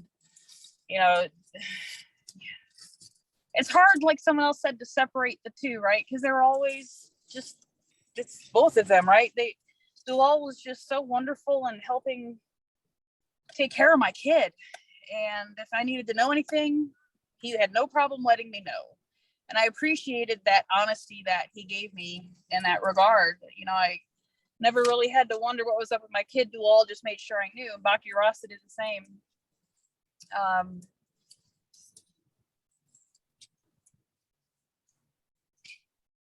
When I went to go say goodbye, and Bhakti Rasa, thank you for allowing and facilitating those of us that came to say goodbye. I really was good with not crying, because she said she didn't want to upset him. And I was like, I got that. I've been around death so much, right? I can go in and say my piece. Except I was not truthful. I didn't realize I was going to cry. When I was saying my thank yous and farewells to Dulal, and he's sitting in the chair Guru Maharaj usually gives lectures in, right? He was so surrounded. Davir was there. Guru Maharaj's voice was just playing in the room, and it was raining. And I just looked out, and there's Beanwell the cow. sitting in the rain, allowing the rain to just saturate her. And she was animate about looking in that window. And she just sat there staring. And kind of like a dream that Swami Prabhupada just shared. I had this flash, and this is what caught me, is I had this flash, and all I could see is Dulal, probably carrying the stick Subal said he had to have, out there in that picture that we have done by Mahavir Swami, right? Where they're coming home, their cowherds are bringing the cowherd home. They're bringing the herd home, and all I could see is Dulal covered in dust, in this grin, so gigantic. And it was that very moment that I realized he's the real thing. Like he walked it, talked it, ate it, slept it, drank it, chanted it, sang it, banged the drum to it, all of it. And it really was quite a profound moment. Thinking about Dulal up there chasing the cows, Krishna and Balaram. But I'm obnoxiously thankful for his seriousness and his devotion, and for his ability to just kind of razz you a little bit and kind of get you out of your own head and make you giggle. He really was just an amazing man, and I am demonstratively thankful for every moment I got to have with him.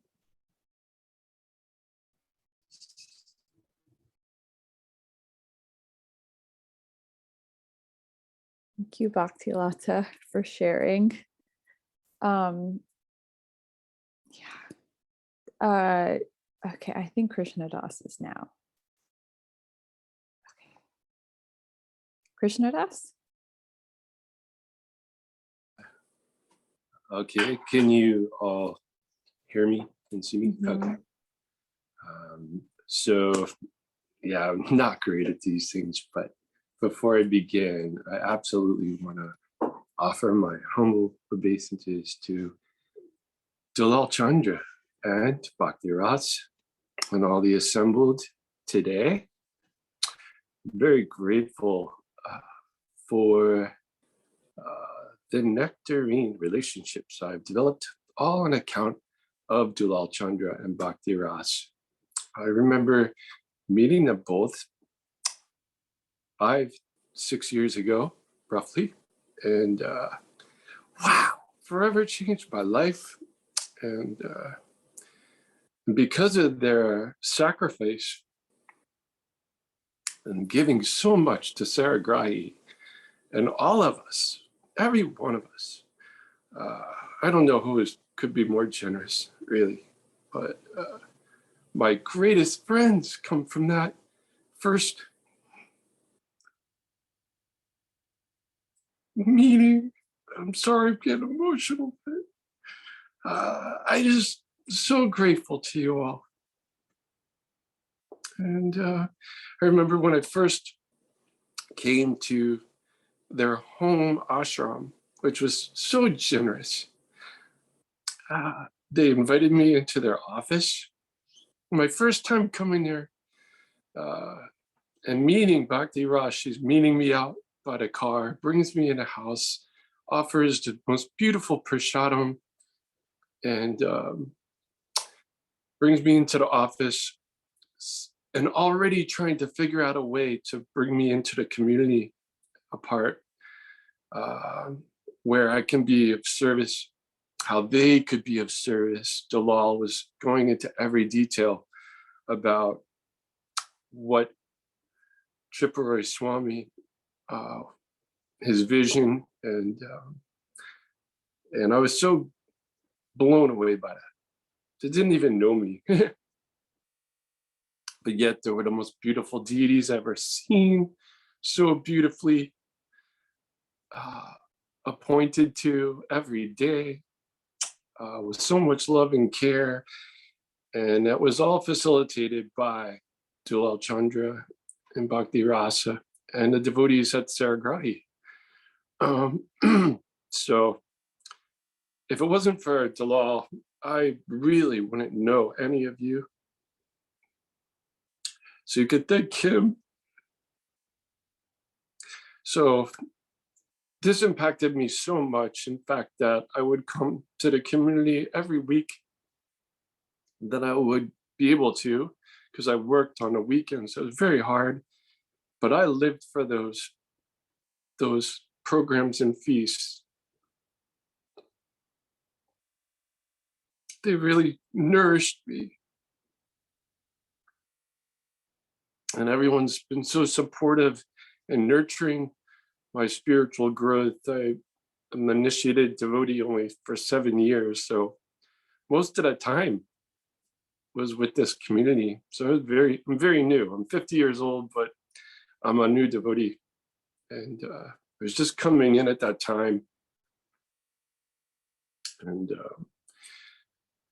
so I didn't really have a strong, close personal relationship with Dulal Chandra. Whenever I would see him, it would be at the feast, and I would always sit next to him and sit at his table, greedy to get his association and hear from him, because he's so exalted and in his knowledge and his humility and his generosity. So I was greedy for that. And he delivered.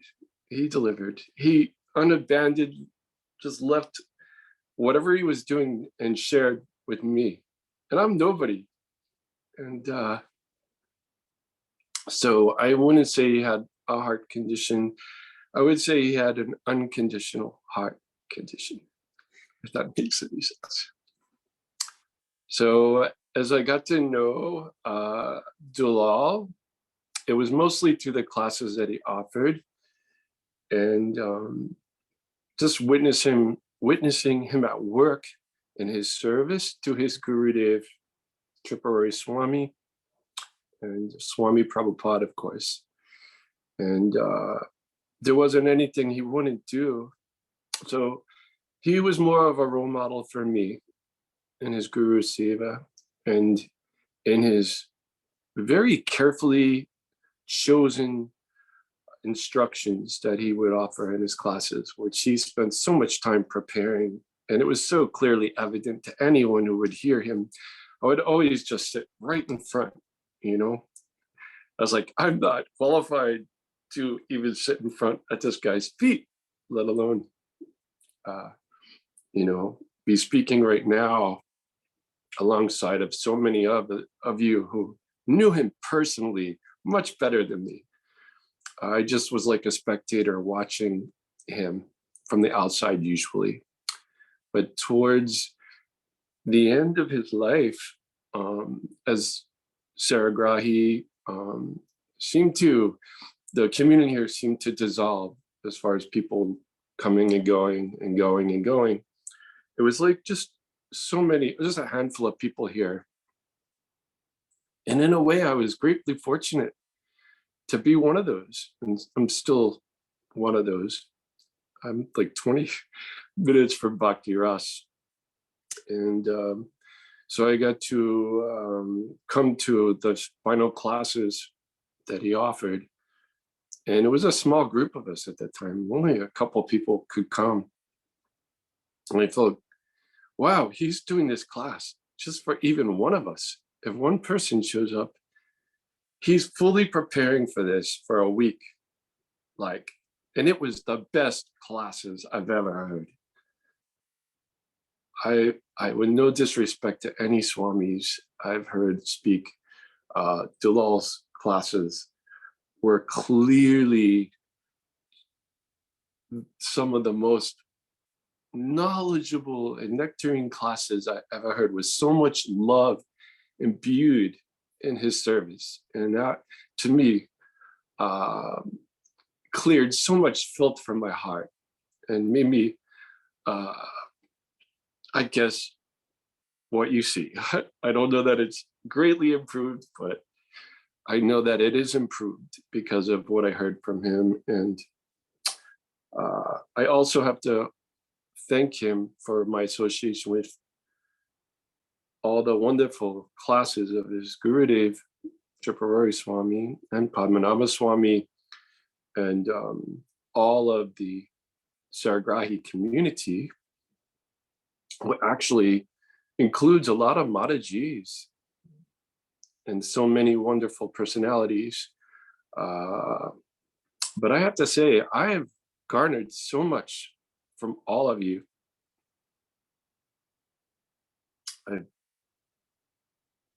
I'm just blown away by the whole thing.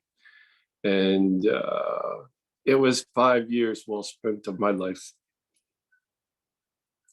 So towards the end of Dulal Chandra's pastimes here, those last classes were the best ones, because I felt like he was speaking just to me. And at the end of the classes, for the first time in all these years I've known him, which wasn't a lot of years, but he would open up. Like, he always had this reserved kind of personality, and I don't think it was a discredit to him. I think he was just a very humble person, and he opened up and shared a lot with me, and told me he wasn't feeling well and it's getting worse. And when he shared that, something clicked in me, like, yeah, he's getting ready to leave. And he had so much love pouring out of his heart to me, to everyone. It was like amazing. So I'm grateful for all the classes that are recorded, because I'm greedy to hear those. And I kind of came up with a name for him before we would go to his classes and leave the house. There's a couple of us here. I have a name for him, Sage-alicious, because he's very sagish, like a sage, like a great sage. And his kata is licious. So I will always remember him as Sage-alicious. And I'm gonna probably stop there. There's a lot I could share. My heart's just like exploded. But I do want to say I'm grateful for the opportunity to have been there in his last days, and for the magic that happened at the house after he passed, and getting to witness the most beautiful thing I have ever seen in my life. Just that passing and being surrounded by his loving wife and so many loved ones and friends, and seeing him dressed like a cowherd boy.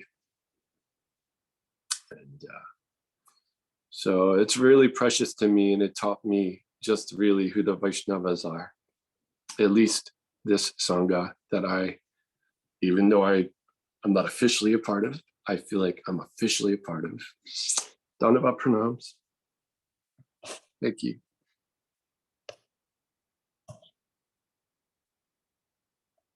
Thank you for okay. Thanks for sharing. I resonate a lot with what you said.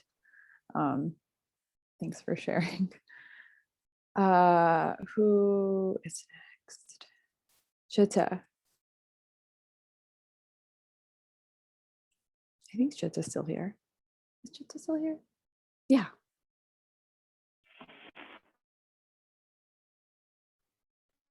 Yeah, I'm here. Can you hear me? Okay. Yeah, I can hear you. Okay. Yeah, last time I saw Dulal was in April. I had lived in Vermont for a year, and I'd left that situation. I was on my way down to North Carolina, and I remember him complaining about saying that he wasn't able to really sleep well, and when he laid down and sleep, he was in pain. And I didn't think a whole lot of it at the time, because if you know Dulal, his health was never great. He never really took care of his health. He would talk about how, ghee is the best thing in the world. Anybody who knew him, he loved his ghee and his butter and whatnot. And so he made no bones about the fact that he had never taken care of himself physically, and he didn't think he was going to live particularly long on account of that. But I didn't know he had a heart condition, and so what he was complaining about was obviously the beginning stages of heart failure, which I didn't know. But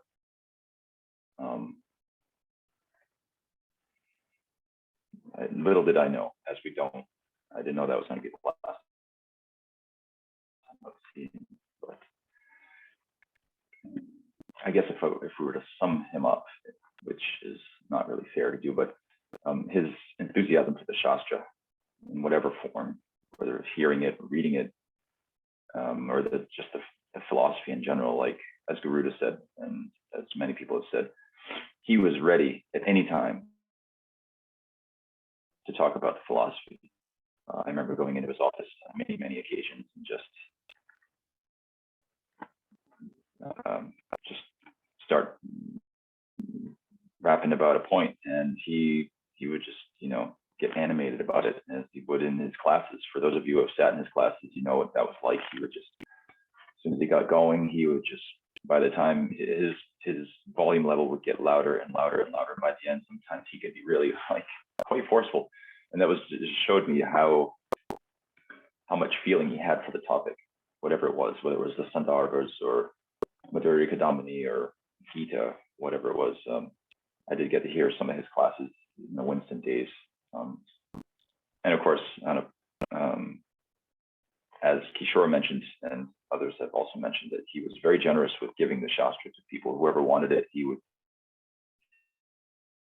digitally, or in my case, I was lucky enough that he gave me a copy of this 10th canto of the Bhagavatam with Vishwanath Chakravarti's commentary, which still has his markers, the little mark-colored tapes for verses or pages that he found significant.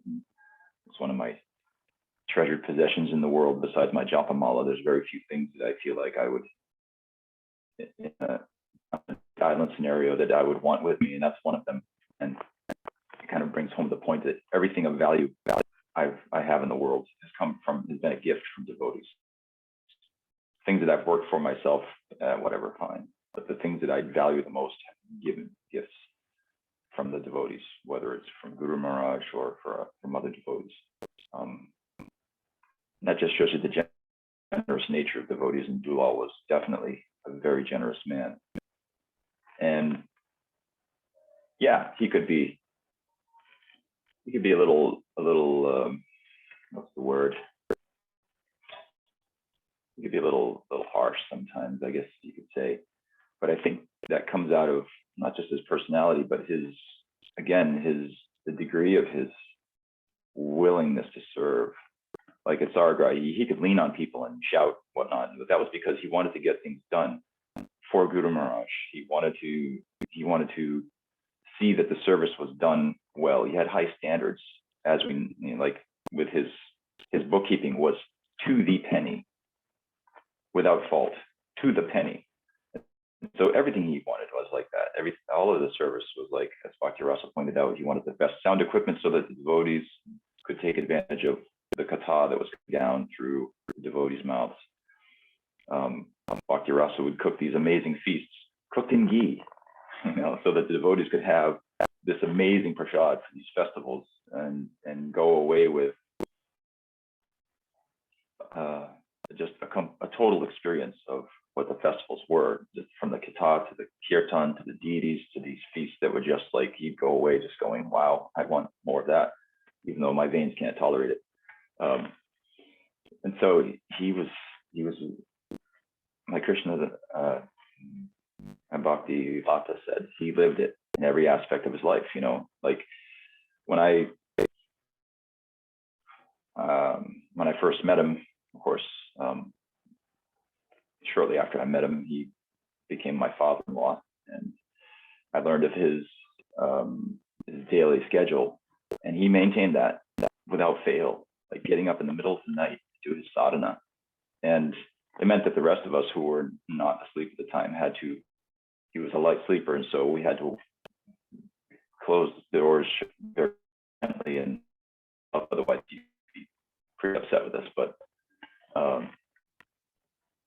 still, it was like I was more than willing to respect that, because I knew he wasn't doing that out of some, you know, weirdness. It was his desire to delve into bhakti, and to obviously, you know, his level of commitment to bhakti was evidenced by that, because you don't do that without fail. You don't hold to a schedule like that unless you've got some feeling to the thing. It's just not a possibility.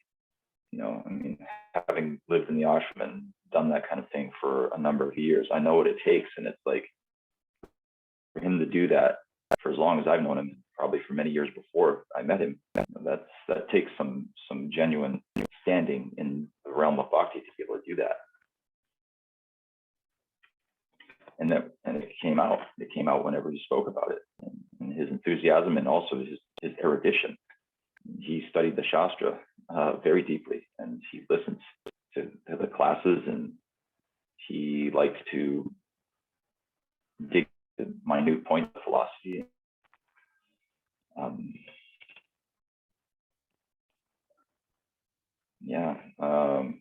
And he was on a personal level, he was very supportive. He was always very kind to me.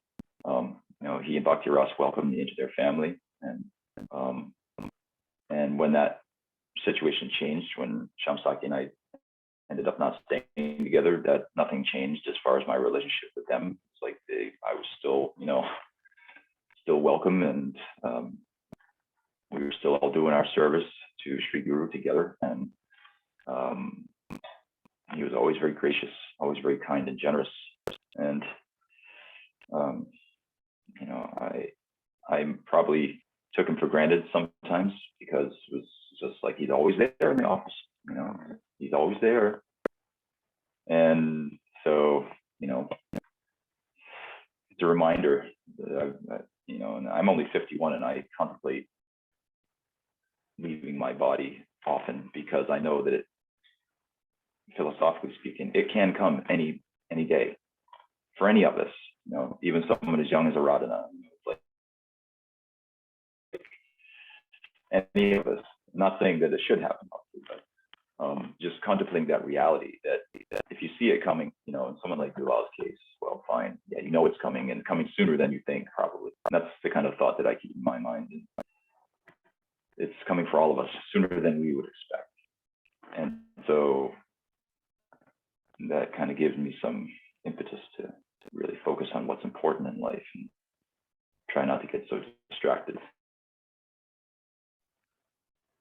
So he was a very good example. He's a good example for being a sadhaka, what it means to be a sadhaka. And I think that, you know, clearly he was graced, because to be able to go out in such a fashion, such Vaishnava, that's the best. You know, surrounded by family at home, you know, in your home, without having to go in some horrible clinical medical setting. You just go at home, surrounded by devotees, and peacefully. And sure, there was some pain for a while, and then he got his good drugs, which I'm happy to hear. Anyway,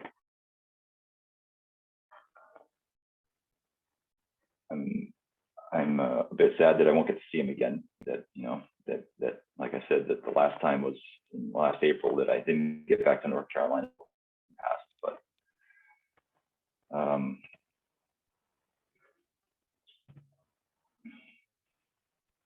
grateful that I've been able to be part of his life for the last decade.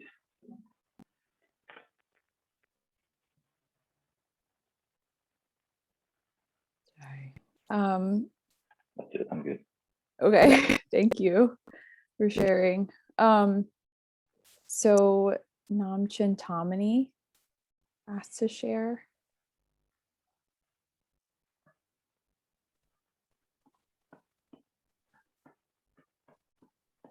Can you hear me now? Mm-hmm. Hare Krishna, everyone. So many beautiful expressions here today. It's just awe-inspiring and very heartful. We met Bhakti and Dulal about 20 years ago. We had met devotees here and there, had brushes with different devotees. But I would say that Dulal Chandra is really the one responsible for bringing us to Krishna. Now, my husband's not a hard person to bring to Krishna, but I am. And I always felt with Dulal, he never gave up. We were yoga practitioners and teachers, and we loved our yoga practices and our path. We thought that was pretty great. And that was pretty much what's the word, summum bonum of everything that we would want in our spiritual life. And Dulal never gave me an excuse to not come to Krishna. He always found that place where I could make an excuse and he would just blow that apart. His classes, we were privileged to be at the very beginning, I think, of all of his teaching, his Bhagavad Gita classes that he and Bhakti Rasa hosted in Winston-Salem. We were the first two that showed up. I met Bhakti Rasa. Somehow she'd heard of me, and I was endeavoring to do a project in town. She was interested to know what that was about, and we connected. And she told me very incidentally that if I need an accountant, her husband was a human being that I could trust. And I knew right when she said that this was absolutely true, that I could, I could use his services and feel completely secure with his help and his work. And so that's how we started. He was first our accountant and then our Shiksha Guru. He was and is always our Shiksha Guru. His classes, as Krishna Das said, they're the best. They don't get any better. They were the best from the beginning, and they're the best all the way up to the end. And we're just really grateful that he was such an expert in putting his classes together, that he has left us this extraordinary body of his work. And I have peace in knowing that we can always be with Dulal and learn, and that he will always be our teacher through his work, that he left us this beautiful body of work. I'm a little concerned that I may have imposed my will on him toward the end. I was so heartbroken to hear that he was sick, and I wanted him to stay around. And I may have pushed a little bit on that, and I have mixed feelings about that. I told him that it wasn't for him that he needed to be around, but it was really for us, that we wanted and needed him to stay around longer. But when it was clear that he really wanted to leave and it was his time, I understood that. And I supported Bhakti Rasa in that. And it was a beautiful process of him leaving his body. And we're going to miss him tremendously. We loved him. I loved even his gruffness. I thought it was funny. I thought it was charming. It was charming. I agree. And he knew that it didn't faze me at all, because right from the get-go, I let him know that I knew that he was all heart. He had such an extraordinarily big heart, and he was sometimes a little bit reluctant to show it, and probably some of his conditioning. I knew he'd been through some rough stuff in his life, but that heart was huge, and he could embrace all of us. His giving was unlimited, as you all have shared, and he's our Shiksha guru and will always be. We love him. Thank you, everybody. It's really beautiful to gather with you all today. Just want to say this, I just want to say one last thing. And, you know, in loving our yoga path, when we met him, it's kind of hard to take people like us and show us that there's an even higher taste, you know, and he did that. He did that again and again and again. And, you know, there was, as he unfolded, you know, Krishna to us, as he revealed Krishna to us, we couldn't go back. There was no turning back. He just made that impossible. And for that, we are eternally grateful and love him for that. Thank you, everyone. Thank you so much. Thank you, Aradhana. Thank you. Does anyone else want to speak or feel inclined to speak? I'll say something. Okay. Hello, everyone. I'm sorry. I sort of deny my feelings a lot, but anyway, I'll never forget is in the beginning when Namachintamani said that they were really responsible for us coming to Krishna. And I recognized his power. I recognized Dulal's power because he had so much humility.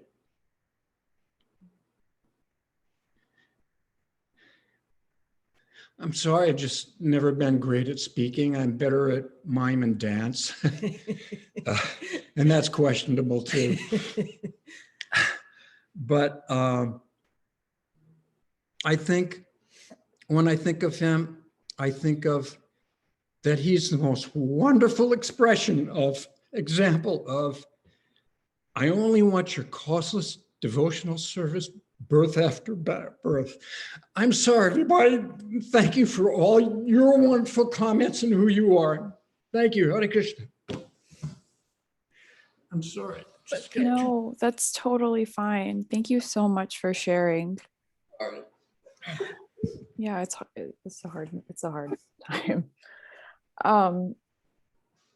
Jagat Mohan and Chamarupa wanted to share.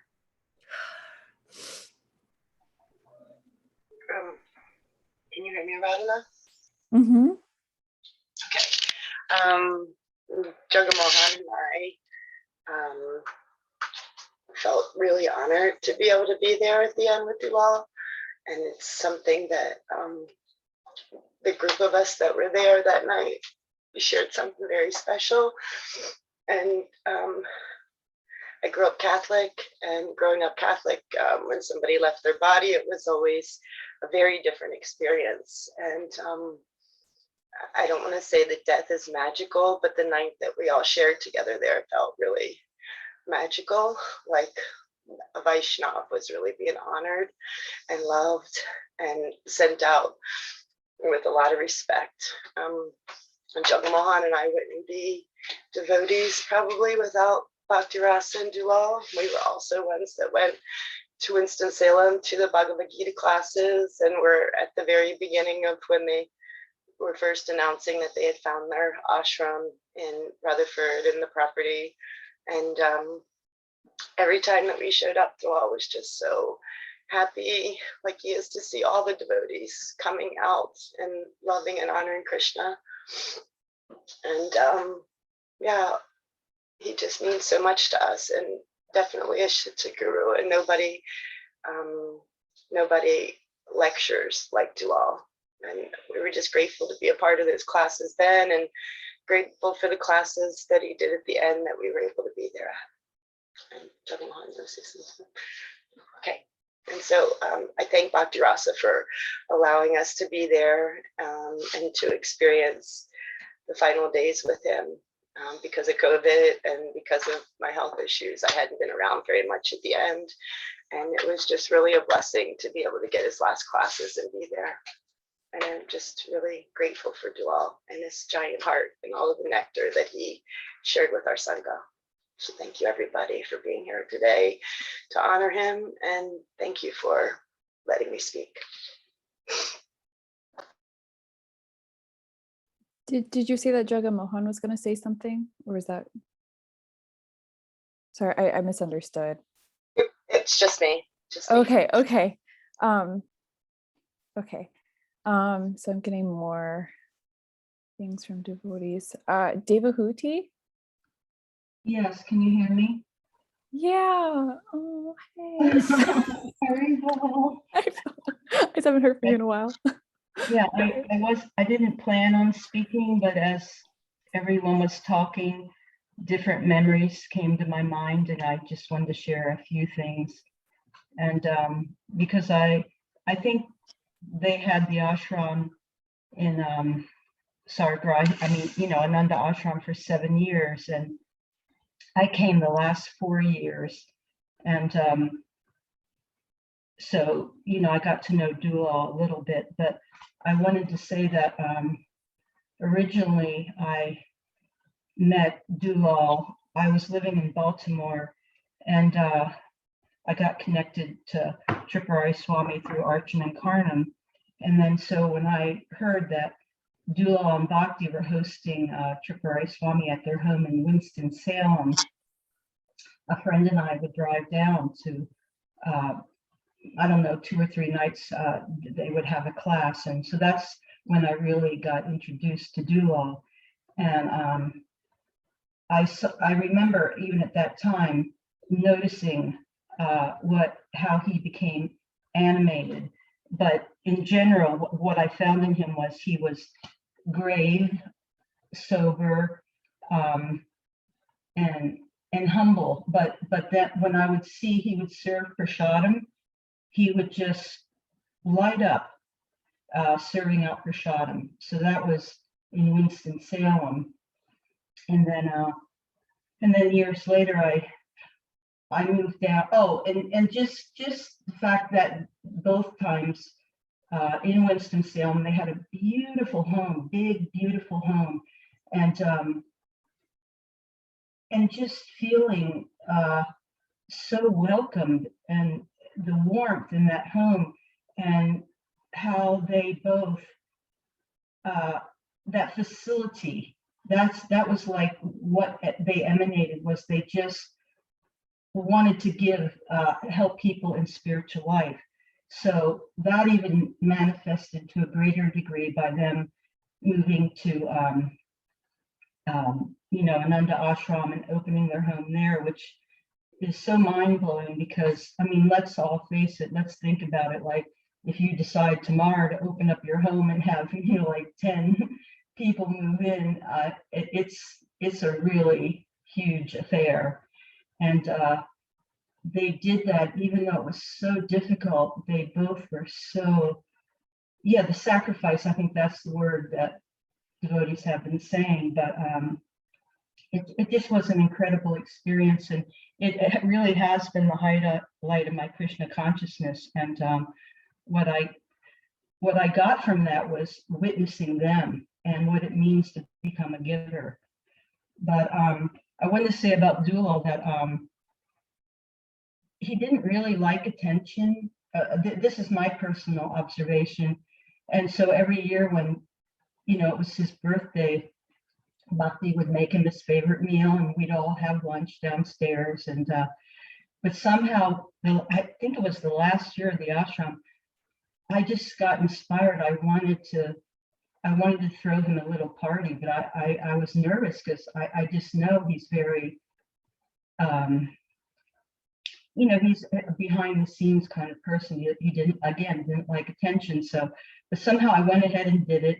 And I filled the room with balloons and hung up a happy birthday signs all over, and bought little hats and those little, you blow the fake little horn or something and it rolls out. And, I mean, it was all silly stuff.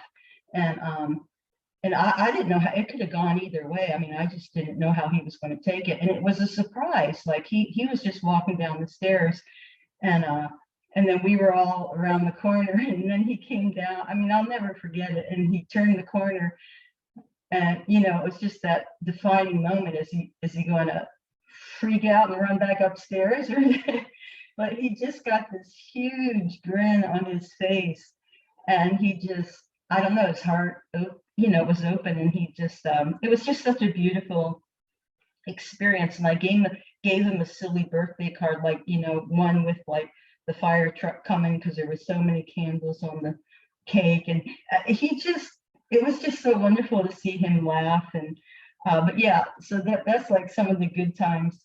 But I wanted to say that at some point in time, I overheard him and Bhakti wanting to find someone to clean his RV because she was so busy. And then he had his work online every day. He was very regulated. Like he would come down every day at the same exact time, and he would go up in the evening, same exact time. And so I went in and I offered my services because I like to clean, and they absolutely refused. No way, it's fine. And but I kept insisting, and then they said, okay, we'll pay you. And I said, no, just take the money and give it to Saragrahi. But anyway, I finally, they couldn't find anybody, so they let me do it. And I have to say, I'm telling all this because Dulal was really a Brahmin. He was very, very Brahminical. There was nothing to clean. I mean, I went up there and it was a matter of just wiping things down, and and he was like that in the office also. He was very organized, and yeah, it just was wonderful. I appreciated that so much. The cleanliness, it's a very wonderful quality. And I also want to say that a couple times financially I was having trouble. I had a vehicle and it broke down and I didn't have the money. And Dulal called me in the office and he said, no problem. He said, we'll help you. And I wanted to say that externally, yeah, he appeared very grave and sober to me, which I appreciated. But if I would go in his office and talk to him in Bhakti, like, he was a teddy bear. His heart was so soft, and he was so generous and so kind. And one time I heard him talking to Chitta down in the prasada room, and he said to Chitta something like, yeah, I don't really do much around here. My wife, she's the one. And as soon as he said that, I got the image of the Wizard of Oz and the man behind the curtain. And I was thinking, he's the background person. Like, him and Bhakti were such a team, and they facilitated each other. And it was because of him that she was able to help so many people in a particular way. He was so supportive of her. And I mean, that was his wife and his time with his wife that he was sharing. And then it was in the opposite way also.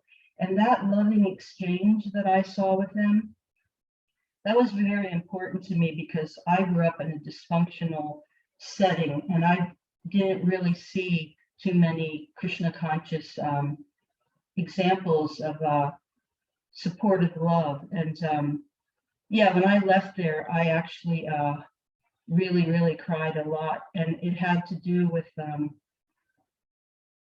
witnessing the sacrifices that they they did. And I never, ever saw them make anybody feel bad about anything. Whatever, if they ever did feel critical or something towards someone, they did not show that. At least, I mean, you know, and I was around there every day and I got to see things, some pretty, you know, we all get tested. And I saw a lot of different things go down with people. And, but in that way, that's what I said, they're grave, like they really processed whatever they were going through internally or with each other. And, but the last thing I have to say is about the classes that he gave, the Tutlas and Dharma classes that, you know, I couldn't really grasp and follow everything that Dulal was saying. But when I would leave every class with him, I felt like I had entered in, I felt like I told him that also, I was on a magic carpet ride. I felt like I was in another realm when I would leave his classes. And that's really where he truly came to life, is what his heart was wide open when he was giving the classes. That was his love, was to share Krishna consciousness and to share the bliss that he was feeling. Yeah, from associating with, you know, the Shastra. And I'm just trying to see if there's anything else here. No, that's it. But I think that just that he loved to serve. He loved to serve the devotees. And yeah, I'm very grateful. And I was so happy to hear what a beautiful passing. And I just feel that Bhakti Ras is an exemplary wife.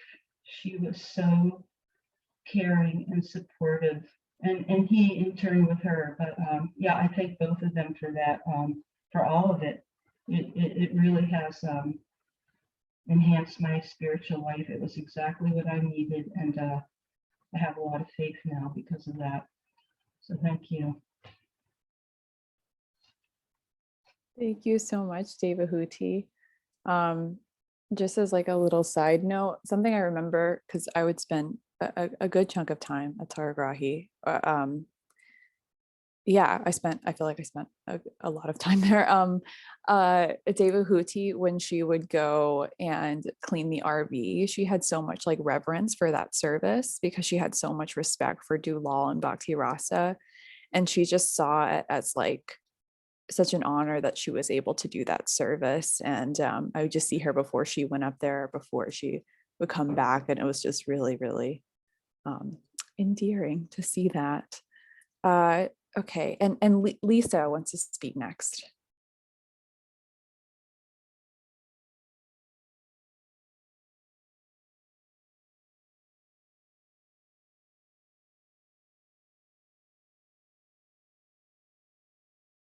I don't know if she's on the Bhakti Rasa. How is she?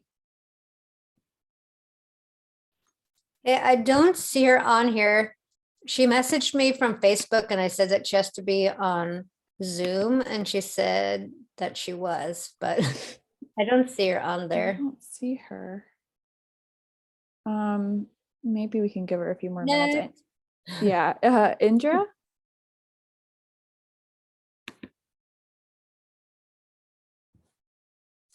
Our Berlin Indra. Okay. Hare Krishna. Thank you. No, because there's so many interests here. Yeah, thank you so much that I can also say something. Thank you so much that I can be in your association. Hare Krishna. So I was the one who did the video, and I'm kind of sorry because it appeared really fast. I don't know, I think maybe it was because of the internet connection. I just wanted to say, please accept my humble obeisances. And yeah, my heart really goes out to Bhakti Rasa and to Leslie and to all of you who loved him. And I wanted to say, Eric, you're such a cute baby. Because, you know, Bhakti Rasa, she sent me all these like beautiful pictures. And so I just wanted to say a few things about the video. I think Bhaktidasa, you wanted to upload it later, right? So you can all like watch it in like a nice quality. The music that we heard was from Vishnu Jan Swami. So Bhaktidasa said that Dulal liked him a lot. So that was kind of like his wish, probably also to have Vishnu Jan make the kirtan. And Bhaktidasa, you also said that like Dulal actually helped recording this very kirtan, right? Did you say that? Yeah. Yeah, and he just did like so much. So for example, like I didn't know him personally, so I'm like in Germany and I'm pretty new to the Sangha actually. And I am here because of Dulal, and it's actually really incredible. I am a product of his outreach, and I am here because in 2017 I got an iPhone, and I was looking at, I was just looking for something Krishna conscious, and so then I found B.V. Tripurari Swami because of Dulal, and I don't even want to know where I would be without Dulal doing his podcast seva, so I'm also eternally grateful to him. It's just really incredible, and just this evening just fills me with like so much love. Yes, I'm very grateful to be here with you and to hear you and to just soak up all your love actually. So I'm really grateful that I can be here with you, and yes, to kind of like help in this little seva and to make this little contribution. So I'm sorry for everybody where, if I stole the seva from somebody else. I'm sorry. I tried my best there, and it's really difficult because so Dulal, he was 71, and so how do you put 71 rich, super interesting years into, I don't know, like a 13-minute slide, right? How do you do this? But I hope it did a little justice to him, and just I think it was also such a nice meditation to see all the like really amazing and really quite famous photos that he actually took of Srila Prabhupada, because I think we cannot even think of a devotee without thinking of Srila Prabhupada's mercy in the end, and just to see in Dulal's outreach, just all the things that he did, for us, how he's just passing on this mercy is just really incredible. And I'm also very happy that the podcast seva that he started will be continued, and so many more people can be actually reached by this. We should really not underestimate this. Yeah. And yeah, I think that was it. That's what I wanted to share with you. Thank you so much, Indra, Yeah. for everything. And maybe one last thing, because I don't know so much about this amazing person, right? About Dulal, but I thought it was really funny when Bhaktidasa said that he wanted to be a chemist to kind of make his own drugs. And the thing is, Krishna, he fulfills all the wishes of his devotees. He's not this a transcendental Amazon Prime, but he does fulfill wishes. And so it's interesting that at the end of Dulal's life, he actually got this like dose of really good drugs. Yeah. Yeah. So yeah, my heart goes out to all of you. Eric, you have a really cool dad. Hare Krishna. Thanks. Garangi? Hare Krishna, everybody. It's so nice to be here with all of you. I just wanted to say just a minute or so. So yeah, everyone said so many wonderful things about Dulal, and I think we all have so much gratitude to him and Bhakti. Rasa for what they created and the space that they gave us all. But I feel really inspired by his commitment to Shastra, as people have said. And I would say, I was thinking back, you know, because we're so blessed by devotee association. Like, we really realize when we lose somebody that it is really the most, you know, precious thing that we have. And it's just really what makes us thrive, and what it's just such a blessing. And I feel like those were such golden years, like in that Sangha, and having Dulal's leadership and his commitment to our community. And I was thinking back, you know, to the last time that I was able to be with him, and I was just really relishing we got to make pizza for Guru Maharaj, and I know that Bhakti and Dulal were on a kind of strict diet at that time, but Bhakti said, well, Dulal would love that. So they came and we got to have lunch. This was in October, and it was just really sweet. And my husband, Madan Gopal, was making the pizzas and I was serving out. And so yeah, it was really, like, we don't know when it's the last time, but you know, that was like the last time that I got to serve him prasadam, and he was really relishing it, and it was just really sweet.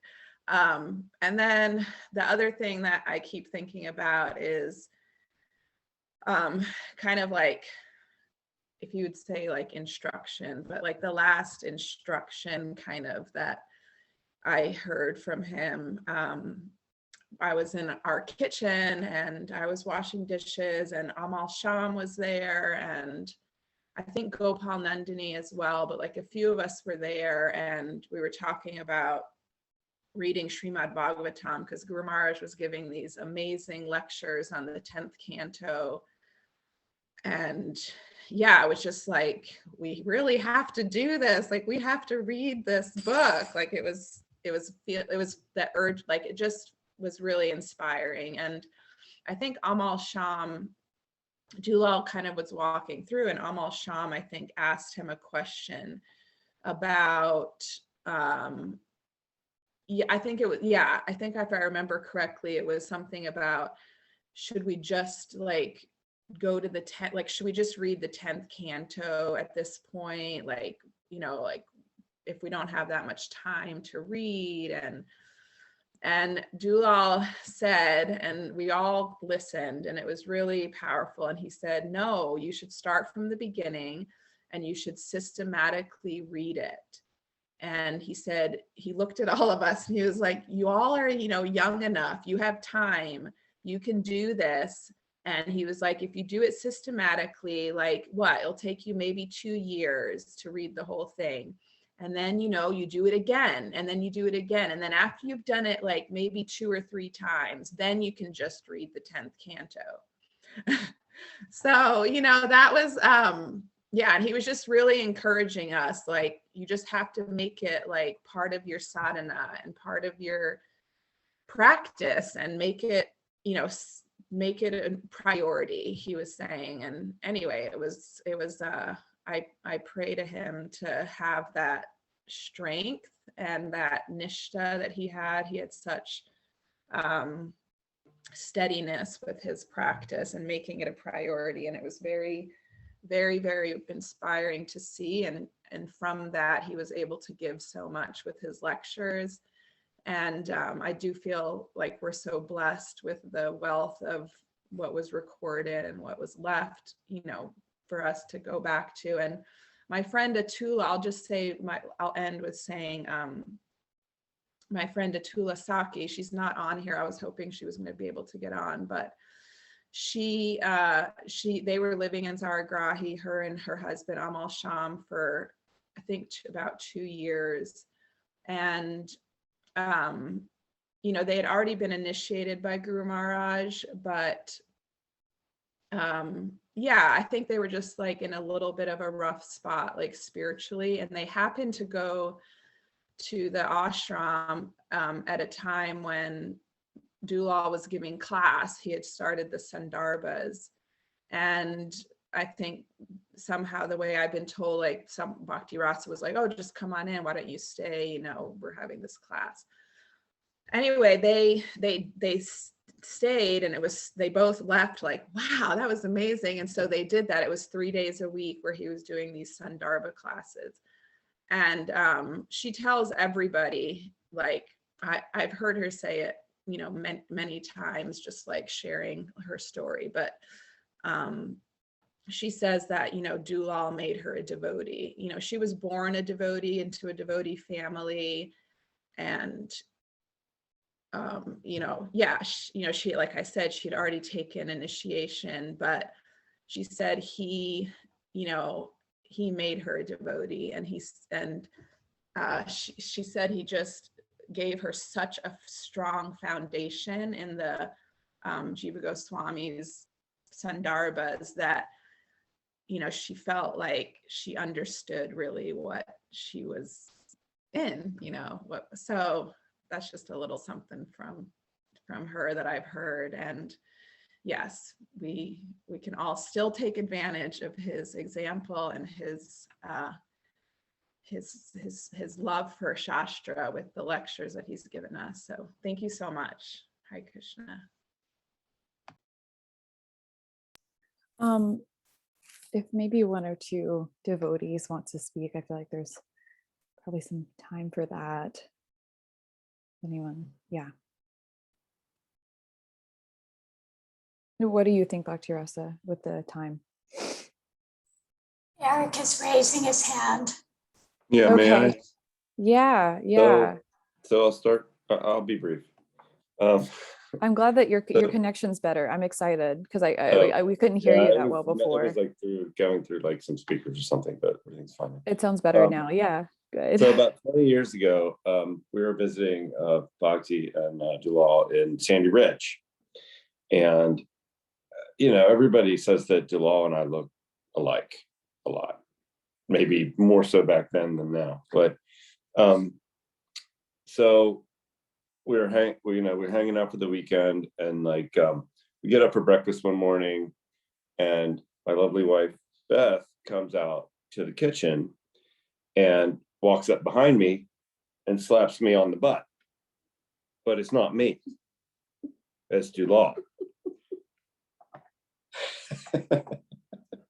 I don't know how he reacted because he never told me that part, but but I just want to thank you all for the beautiful, beautiful sentiments today. I mean, you know, Dulal and I did not have a traditional father-son relationship, as you know, and so and when I talk to people about it, a lot of them are like, oh, well, you missed all that time. And I'm like, well, no, Dulal gave me more in the short amount of time that I had with him than anybody ever has in my life. And I just want you all to know that, and to know that I'm so grateful for being a part of this community and Sangha, and like, you know, I am in possession of all the videos that are undone. So they're coming out when I can wrap my head around it and get them out to you all and post them to YouTube. So thank you all again very much. This has been a wonderful, wonderful afternoon. Thank you. Thank you so much for sharing. Yeah, it's so good to hear you speak. Yeah. I do just want to say, Eric, when I first saw you, I thought, oh my God, it's a miniature. It's not a miniature, it's a younger version of Dulal. So you still look very much like it. And It's your eyebrows. It's the eyebrows. The unibrow. Yeah, the eyebrow. Yeah. Yes, the eyebrow. And that has been passed to our youngest son as well. So it does go on. Got a couple caterpillars up there. Anyway, it's nice to see you. And yes, the son carries on, the father carries on and the son, some saying like that, right? So we have big hopes for you to be finishing those Sandarbha talks.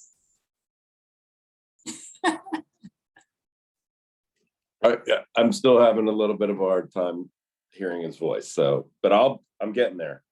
No, I'm saying you're going to be the one that's going to be speaking, giving the classes on the Krishna Sandarbha and the Bhakti Sandarbha that he wasn't able to finish. Krishna's to Swayam Bhagavan. That's like, I've heard that 1,000 times. Yes, pounding the post. There's a lot to unpack here. Yes, quips.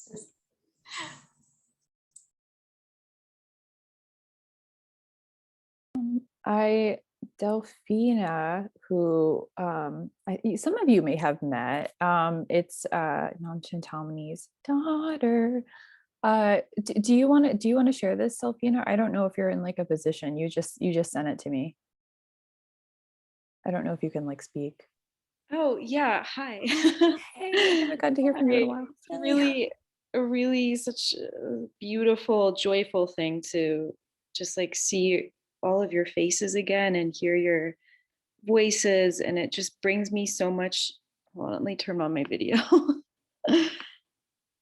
Yeah, it just brings me a lot of love and joy in my heart to see you all. Like, it's really incredibly touching, and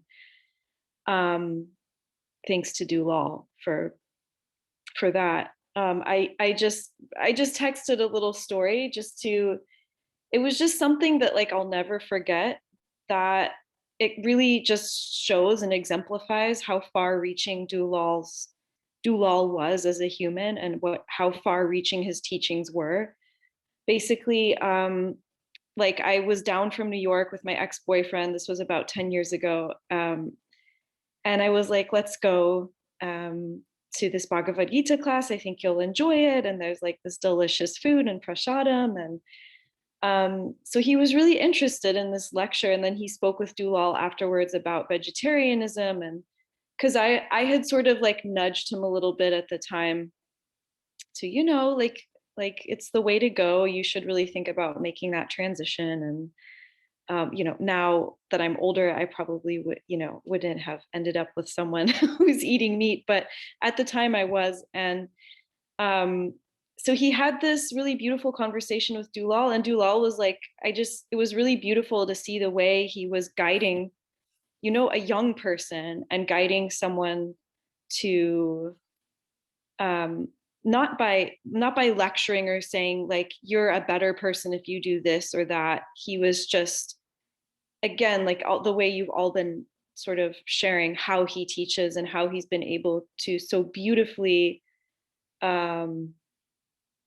relate the teachings of the Shastras, and also kind of understanding somehow how to do that individually with each person, how to reach someone on an individual level, that in a way that they can hear something and maybe get something out of that or retain it, which is also a gift. And so I'll never ever forget this beautiful moment where my ex-boyfriend, like he actually became completely vegetarian after this conversation with Dulal. And it was, I mean, I didn't say anything to him. I didn't do anything. It was really because of Dulal. And we went out a few weeks later in Washington, D.C. to this hot dog joint that has like vegetarian hot dogs and stuff. And the two friends that were with us, they were just going to get regular hot dogs, I think. And then he said to them, hey guys, like, in the, like Krishna talks about how if you just like offer a flower or a piece of fruit to him, then it's like, that's all that God wants. So like, maybe you should think about getting the the vegetarian option. And my heart was just like, I can't even, yeah, I can't describe it. It was like so long ago, you know, it was just like this little tiny thing that happened, this little moment. But for me, it was like, I'll never forget that beautiful moment, and just how, you know, 5 minutes of Dulal speaking to someone made such a powerful impact on other people, and someone who just met him that one time.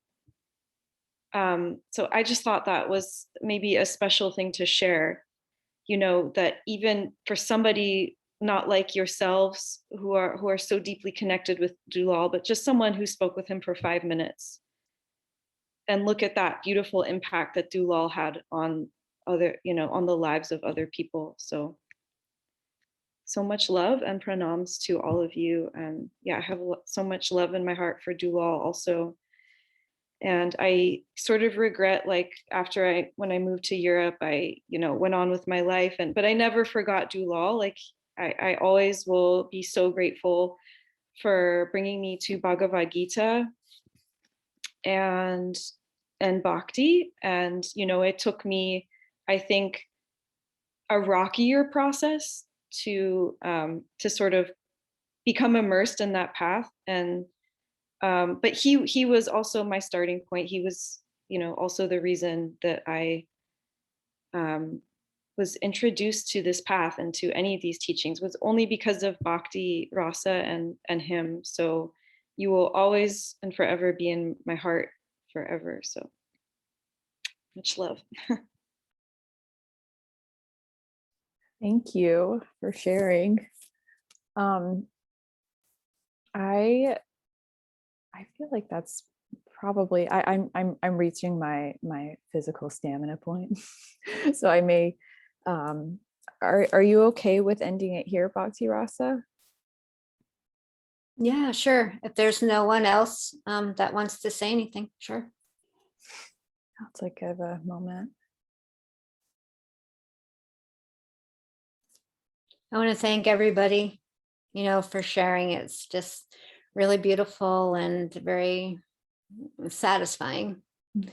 Appreciate all the wonderful things that you've said and the beautiful points that you've brought out and shared, how Dulal touched your lives. Because when he was passing, I was really thinking, like, I put that message on Facebook to his god brothers and things about his passing, and I didn't want to ask people, oh, please pray for him, kind of thing.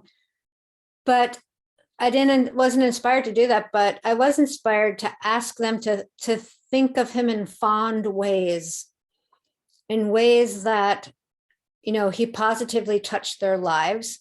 Because I saw somewhere in my heart or my mind, I don't know where it is, but you know, there's that song, "You're the wind beneath my wings," kind of song. But I really felt that it was the devotee's appreciation of a devotee is the wind that's beneath their wings that carries them forward into their progress of devotional life. And I really felt that if all the devotees at one time could just appreciate Dulal for how he has helped them in his life, then surely his progress would be unimpeded. So right after then devotees just were pouring out things online from all over, and I just felt really confident and secure for his journey. So thank you all for again doing that.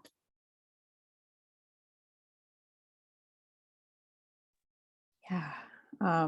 Yeah, I haven't gotten any more messages, but yeah, I also feel the same way, very satisfying to hear everyone's stories.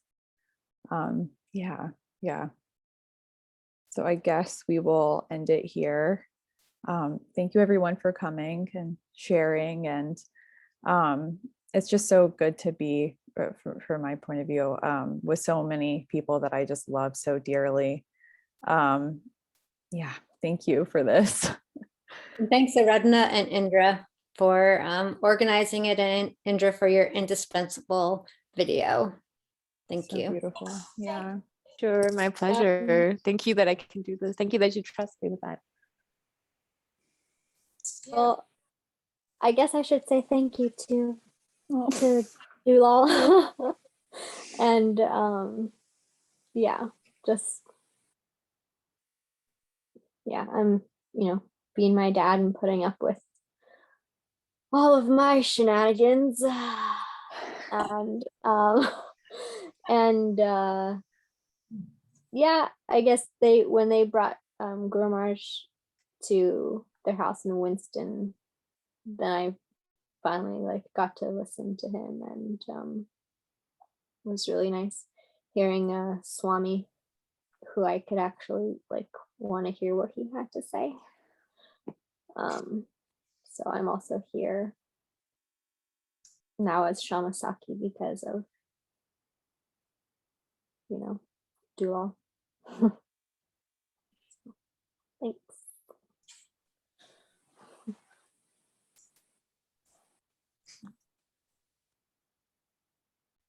Thanks for sharing.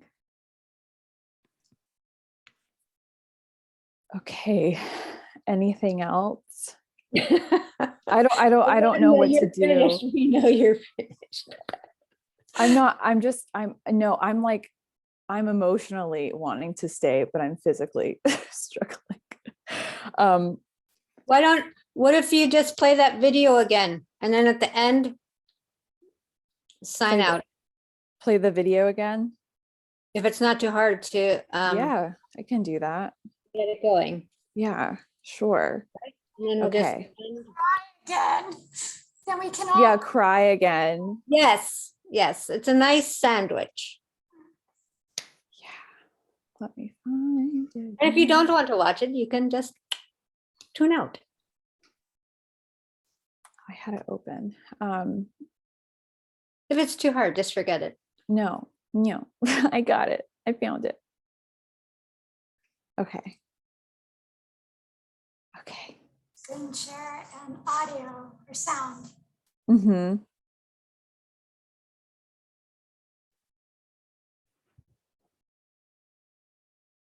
Okay.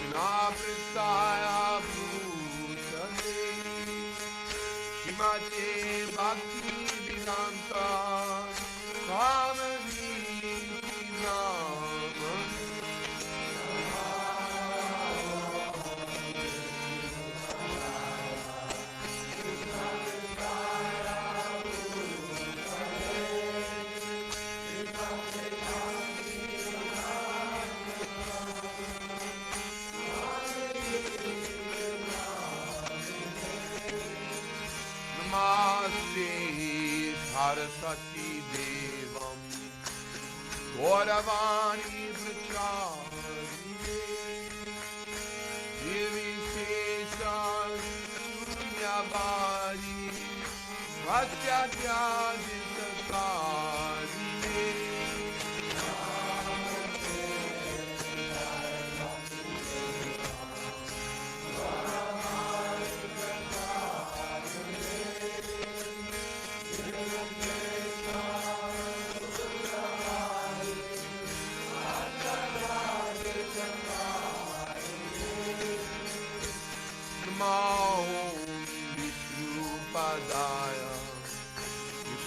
Pristaya Bhutale Shimati Bhakti Siddhanta Saraswati Namane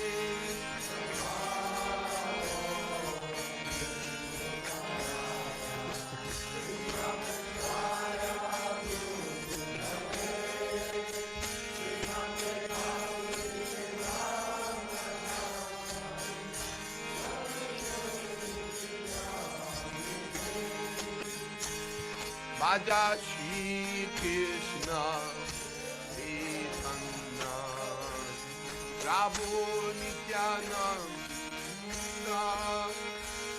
Shri Advaita Gadadhar Shivasadi Gaur Bhakta Vrinda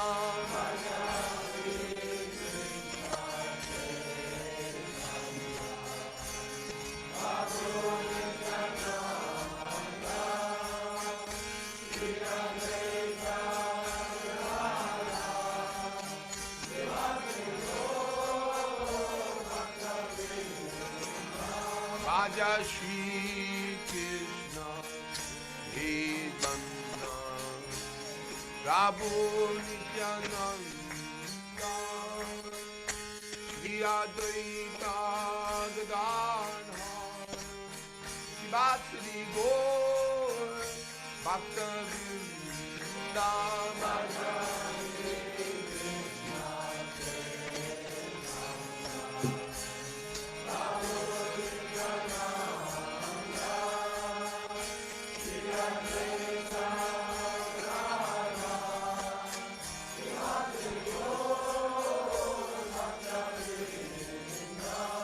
Raja Shri Krishna Chaitanya Prabhu Nityananda Shri Advaita Gadadhar Vasudi Gaur Bhakta Vrinda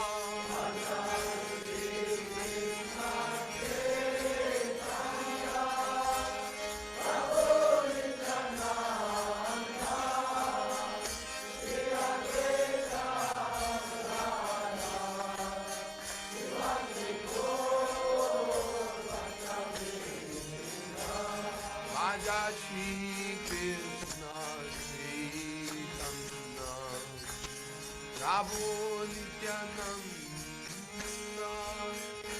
Shri Advaita Gadadhar Vasudi Gaur Bhakta Vrinda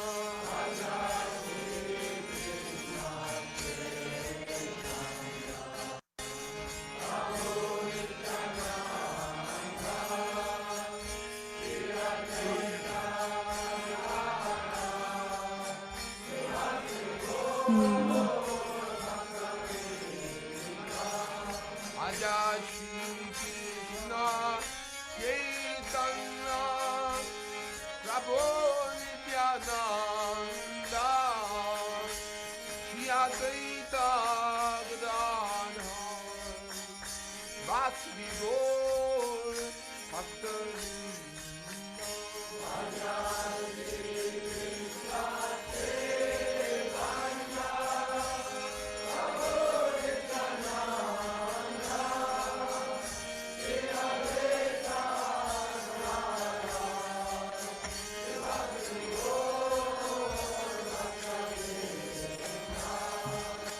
Hare Krishna,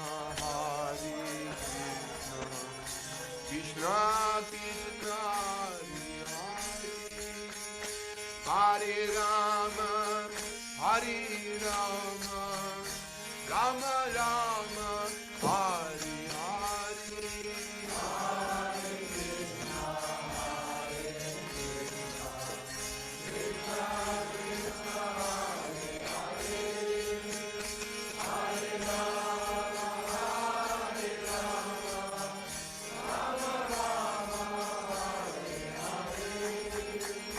Hare Krishna, Hare Krishna, Krishna Krishna, Hare Hare, Hare Rama, Hare Rama, Rama Rama.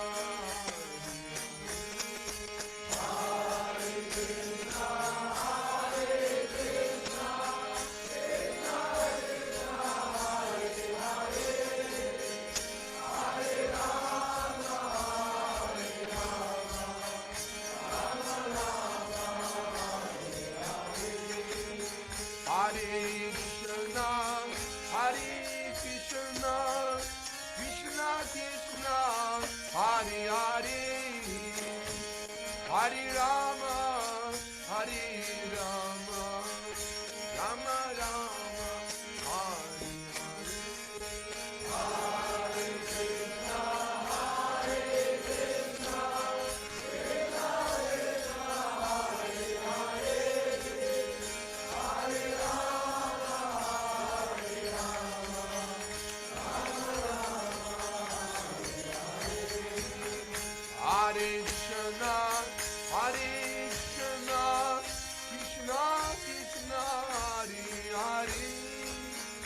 Hare Rama, Rama Rama, Hare Hare.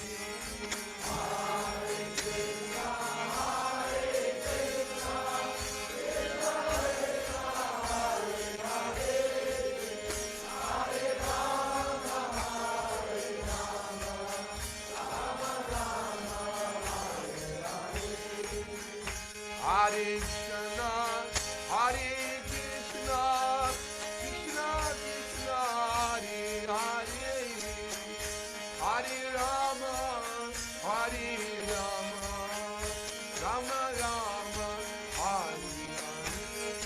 Hare Krishna, Hare Krishna,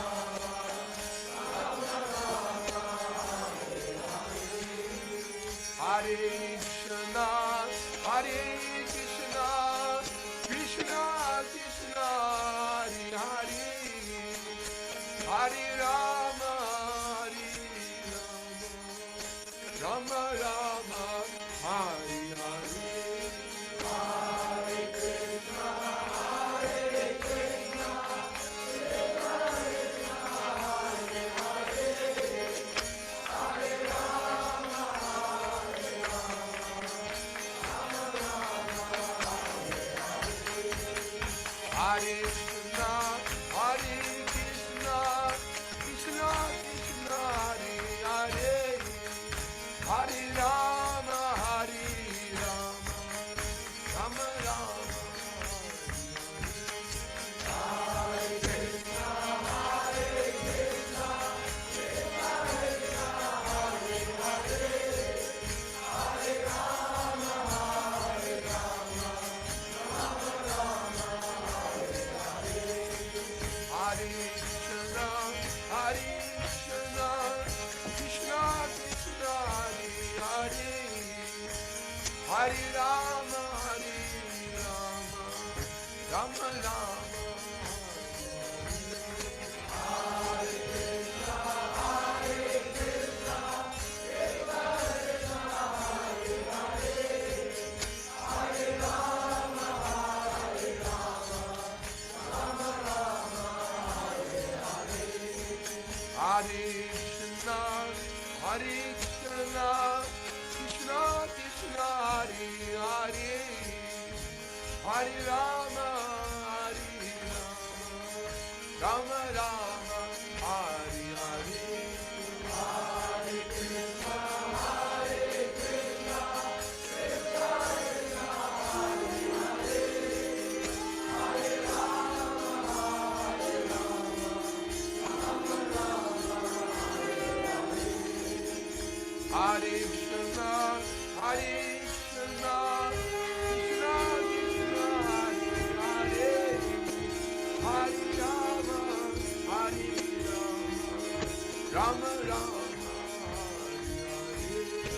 Hare Krishna, Hare Krishna, Krishna Krishna, Hare Hare. Hare Rama, Hare Rama, Rama Rama, Hare Hare. And as we began the class today, we were talking about the fact that then at a certain stage, the separation becomes too much. The greed to have Krishna is so overwhelming that Krishna himself has to fulfill that desire, and through divine arrangement, all the devotees that are there coming to that stage, then they are allowed to participate in the Lord's Bhoma Leela. But that's extremely esoteric, you know. Worth the wait.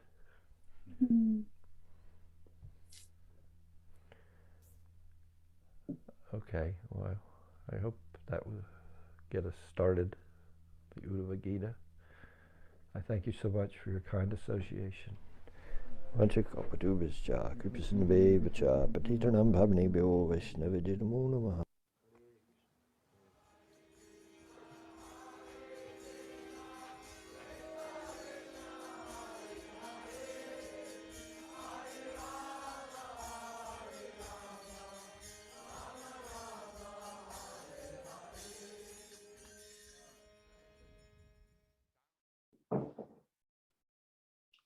Okay, thank you everyone.